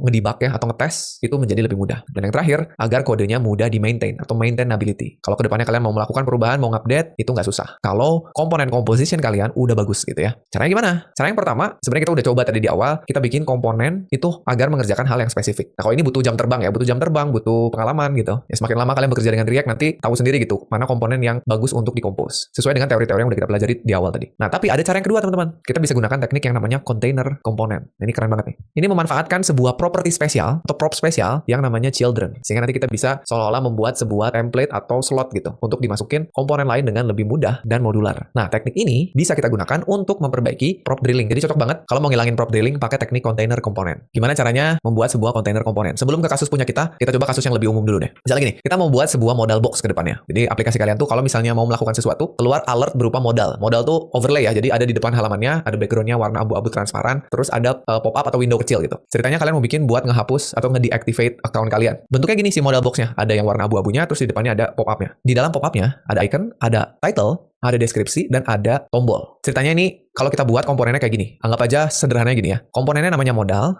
Di dalam modalnya, itu ada div dengan kelas modal. Di dalamnya ada bodinya. Bodinya tuh nyimpen semuanya ceritanya. Saya anggap aja pakai paragraf kayak gini. Ceritanya ini modal untuk mendeactivate account. Ya, simple aja. Kompleksitasnya saya sembunyikan ke dalam paragraf. Berikutnya, ceritanya kalian mau bikin modal yang berbeda. Tapi karakteristiknya mirip banget nih, lihat teman-teman. Ada warna abu-abunya sama overlay, terus ada pop-upnya, bentuknya juga sama. Ada ikonnya, tapi beda sekarang. Tadinya ikonnya alert ya, sekarang jadi ikonnya sukses, warna hijau. Title-nya beda, deskripsinya beda, buttonnya hanya ada satu, continue. Nah, ini bikinnya gimana? Ya kalau bikin komponen sendiri sih bisa aja ya, tapi kan nggak modular. Cerita kita mau bikin jadi modular. Coba bayangin kira-kira gimana bikinnya teman-teman. Kalau misalnya saya bikinnya kayak gini. Lihat, untuk yang sebelah kiri kita bikin komponen modal, terus di dalamnya saya bikin isi dari modalnya itu ke dalam sebuah komponen terpisah. Ceritanya biar gampang digunakan lagi gitu ya. Jadinya ini untuk tombol yang deactivate. Nah, kelihatannya udah modular ya. Sekarang gimana kalau kita mau bikin yang suksesnya? Kalau mau bikin yang suksesnya, kan kelihatannya cuma gini aja kan. Fungsi modalnya sama, yang diganti tinggal komponen sukses di dalamnya. Bener nggak? Kelihatannya oke nih. Nah, tapi sayangnya ini nggak bisa dilakukan karena sekarang komponen modal ini sudah benar-benar terikat dengan komponen yang ada di dalamnya. Jadi nggak fleksibel dan nggak reusable. Begitu kalian manggil modal lagi berikutnya, udah nempel dengan komponen suksesnya. Nah, malah ini artinya sama aja dengan kalian buat dua komponen yang berbeda. Yang ini namanya deactivate modal, yang ini namanya sukses modal gitu. Sayangnya ini nggak bisa reusable. Nah, dengan menggunakan container komponen, ya kita menggunakan prop spesial yang namanya children, kita bisa melakukan ini. Lihat. Jadi yang tadinya kita bikin modalnya seperti ini, di mana di dalamnya itu kan si deactivate-nya pengennya ganti-ganti. Misalkan sukses, warning, terus alert kayak gini. Nah, kita bisa siapin template-nya kayak gini. Jadi sekarang si komponen yang akan menerima props namanya children, bener-bener namanya children. Terus di dalam komponennya, di tempat yang mau kita bikin dia jadi dinamis atau berubah-ubah, kita panggil children-nya. Tulisnya gini. Nah, nanti kalian tinggal bikin aja sebuah komponen untuk kita sisipkan, kita masukin ke dalam sini. Jadi kontainernya gitu bener-bener namanya kontainer komponen. Nanti semua isi dari komponen deactivate bisa masuk ke children-nya. Sehingga kalau kita mau bikin komposisinya, kalian nulisnya begini. Lihat agak beda. Sekarang komponen kalian punya tutupnya. Jadi komponen modal buka, komponen modal tutup. Di tengah-tengahnya kita sisipkan komponen deactivate. Nah, ini kerennya, komponen deactivate akan masuknya ke sini, ke slot yang udah kita siapin. Gitu. Sehingga ini akan menjadi komponen deactivate. Nah, harusnya sekarang kalian udah bisa nebak kalau mau bikin sukses gimana. Bikin sukses, sama aja. Modalnya tetap sama, nggak ada yang berubah sama sekali. Tinggal kita siapin aja komponen sukses, lalu kita sisipkan suksesnya ke dalam modalnya. Ya, ini keren banget nih. Sehingga berubahlah jadi komponen sukses. Jadi kalian mau nyiapin banyak komponen template-nya, bisa tinggal nanti mau dipanggil yang mana gitu. Oke, mari kita coba ke kasus kita. Kita benerin dua hal. Kita benerin yang 6 result dan juga yang anime list. Balik ke sini. Kita benerin yang 6 result dulu ya. Lihat nih, kita ngedrill props-nya dari sini. 1 ke navbar. Kan tadinya ada di sini ya. Masuk ke navbar. Lihat di navbar. Di komponen navbar kita pakai anime nggak? Nggak kan? Kita cuma ngelewatin aja. Ngebor gitu ke sini. Masuk ke search. Lihat di search. Di search dipakai nggak? Nggak dipakai. Ya, dilewatin aja. Masuk ke sini. Di 6 result baru kepake. Nah, jadi ngebenerin gimana? Nah, caranya gini. Sekarang kita mau bikin si 6 result ini masuk ke komponen search di sini. Ya. Jadi sekarang ini bukan 6 result, teman-teman. Ini adalah children. Sehingga ini animesnya bukan animes tapi children. Gitu. Jadi nanti 6 result ini akan masuknya ke sini kalau search-nya dipanggil. Nah, dari search ini kalau kita scroll ke atas, di sini kita juga bisa mengganti komponen search-nya itu ngambil dari children-nya. Gitu. Jadi ini sebenarnya kita nggak butuh komponen search. Nanti kita panggilnya lewat komponen app kita. Jadi bisa kita ganti juga dengan children. Sehingga ini bukan animes tapi children. Gitu ya, kita scroll ke atas ke bagian navbar-nya. Nah, di sini kita compose, teman-teman. Jadi animesnya nggak butuh di navbar kan? Sehingga kita nggak butuh nge-drill lagi. Kita compose jadi sebuah kontainer komponen. Nah, nanti di dalamnya kita mau ambil komponen search. Masih bingung buat website WordPress? Pilih Hostinger dan kamu bisa bikin WordPress dengan cepat. Sehingga komponen search ini nanti akan menggantikan children ini. Masuk di navbar-nya, ya ini akan masuk ke children-nya kan? Gantikan ini. Yang di dalamnya kita mau ambil komponen 6 result. Baru di sini kita kasih props animesnya. Begini. Jadi search masuk ke sini, lalu di dalam search-nya masuk komponen 6 result yang baru menggunakan animes. Ya, ini kalau kita lihat hasilnya aman ya. Kita klik aman. Nah, itu untuk yang 6 result, teman-teman. Sekarang kita mau benerin yang main. Nah, untuk yang main ini kita bisa bikin lebih keren. Ya, teman-teman lihat ke bawah dulu ya. Kita scroll ke bagian main. Di main kita kan tahu kita punya 2 buah box. Ada list box yang sebelah kiri, ada selected box yang sebelah kanan. Sebetulnya kalau teman-teman perhatikan dua komponen ini, list box dan selected box itu mirip banget ya struktur dari komponennya. Coba kita pindahkan dulu agar dia sebelah-sebelahan deh. Scroll cari selected box ya. Ini saya cut. Nggak apa-apa. Kita pindahkan ke bawah list box biar sebelah-sebelahan. Lihat nih. Pertama dia punya state is open 1, yang ini is open 2 sama. Terus berikutnya lihat nih. Komponennya itu berupa div dengan nama kelas box, ada button, ada kondisi.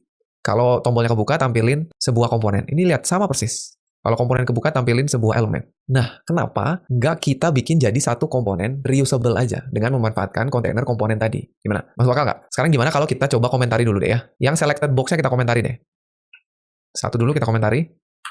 Sekarang kita bikin supaya yang list box-nya ini jadi komponen general yang reusable. Coba saya mau ganti namanya jadi box aja. Oke? Dimana box ini akan menerima children. Karena state-nya nanti akan dikirim lewat komponen composition ya. Children, terus untuk is open-nya, saya mau bikin generic, jadi nggak ada 1 dan 2 nanti kita ganti. Jadi di bawah sini, set is open, kita hapus. Is open 1 kita hapus. Nah, komponen yang ada di dalam ini, nanti akan saya ganti ngambil dari children-nya. Ini saya cut, lalu saya tulis di sini children.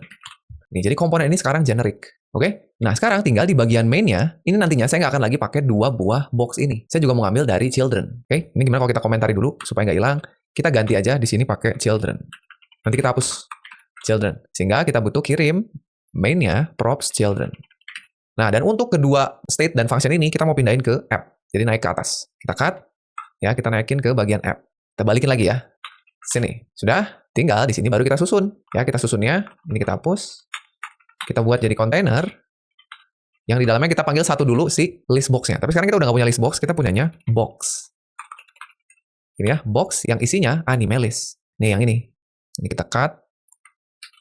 Kita masukin ke box, tapi sekarang namanya bukan list box, tapi anime list. Gitu. Jadi sekarang langsung dikirim ke anime list-nya tanpa melewati kontainernya untuk menghilangkan prop drilling-nya. Coba kita lihat hasilnya. Tuh, aman ya. Cuma satu nih. Sebelah kanannya kan belum. Sebelah kanannya kita tinggal bikin komponen yang sama. Kita bikin box yang isinya selected list yang ini. Atau selected box. Nah, tapi nanti kita ganti dengan anime detail. Ini kita hapus. Gitu ya. Kita tinggal pindahin ke sini. Kita ganti jadi anime detail. Gitu. Sekarang ini semua bisa dipakai karena kita udah pindahin ke sini ya. Selected anime masuk sini. Handle selected anime masuk sini. Terus state selected anime ada ya. Sekarang kalau kita jalanin, ya aman teman-teman. Itu dia menggunakan kontainer komponen sehingga sekarang kalau teman-teman lihat strukturnya udah lebih enak gitu dilihatnya. Kita punya navbar, di dalamnya ada search, ada 6 result, kita punya main, di dalamnya ada box, yang reusable boxnya, kita punya komponennya ya. Jadi sekarang kita bisa hapus ini nih, selected box. Ini udah nggak kita butuhin karena kita udah ganti jadi komponen yang lebih general dan reusable yaitu box. Ini harusnya bisa diklik, ini juga bisa diklik, aman ya. Jadi itu dia teman-teman, semua mengenai komponen yang bisa kita bahas, beserta dengan studi kasus. Ya mudah-mudahan teman-teman semua jadinya semakin paham gimana cara bikin komponen yang baik dan benar.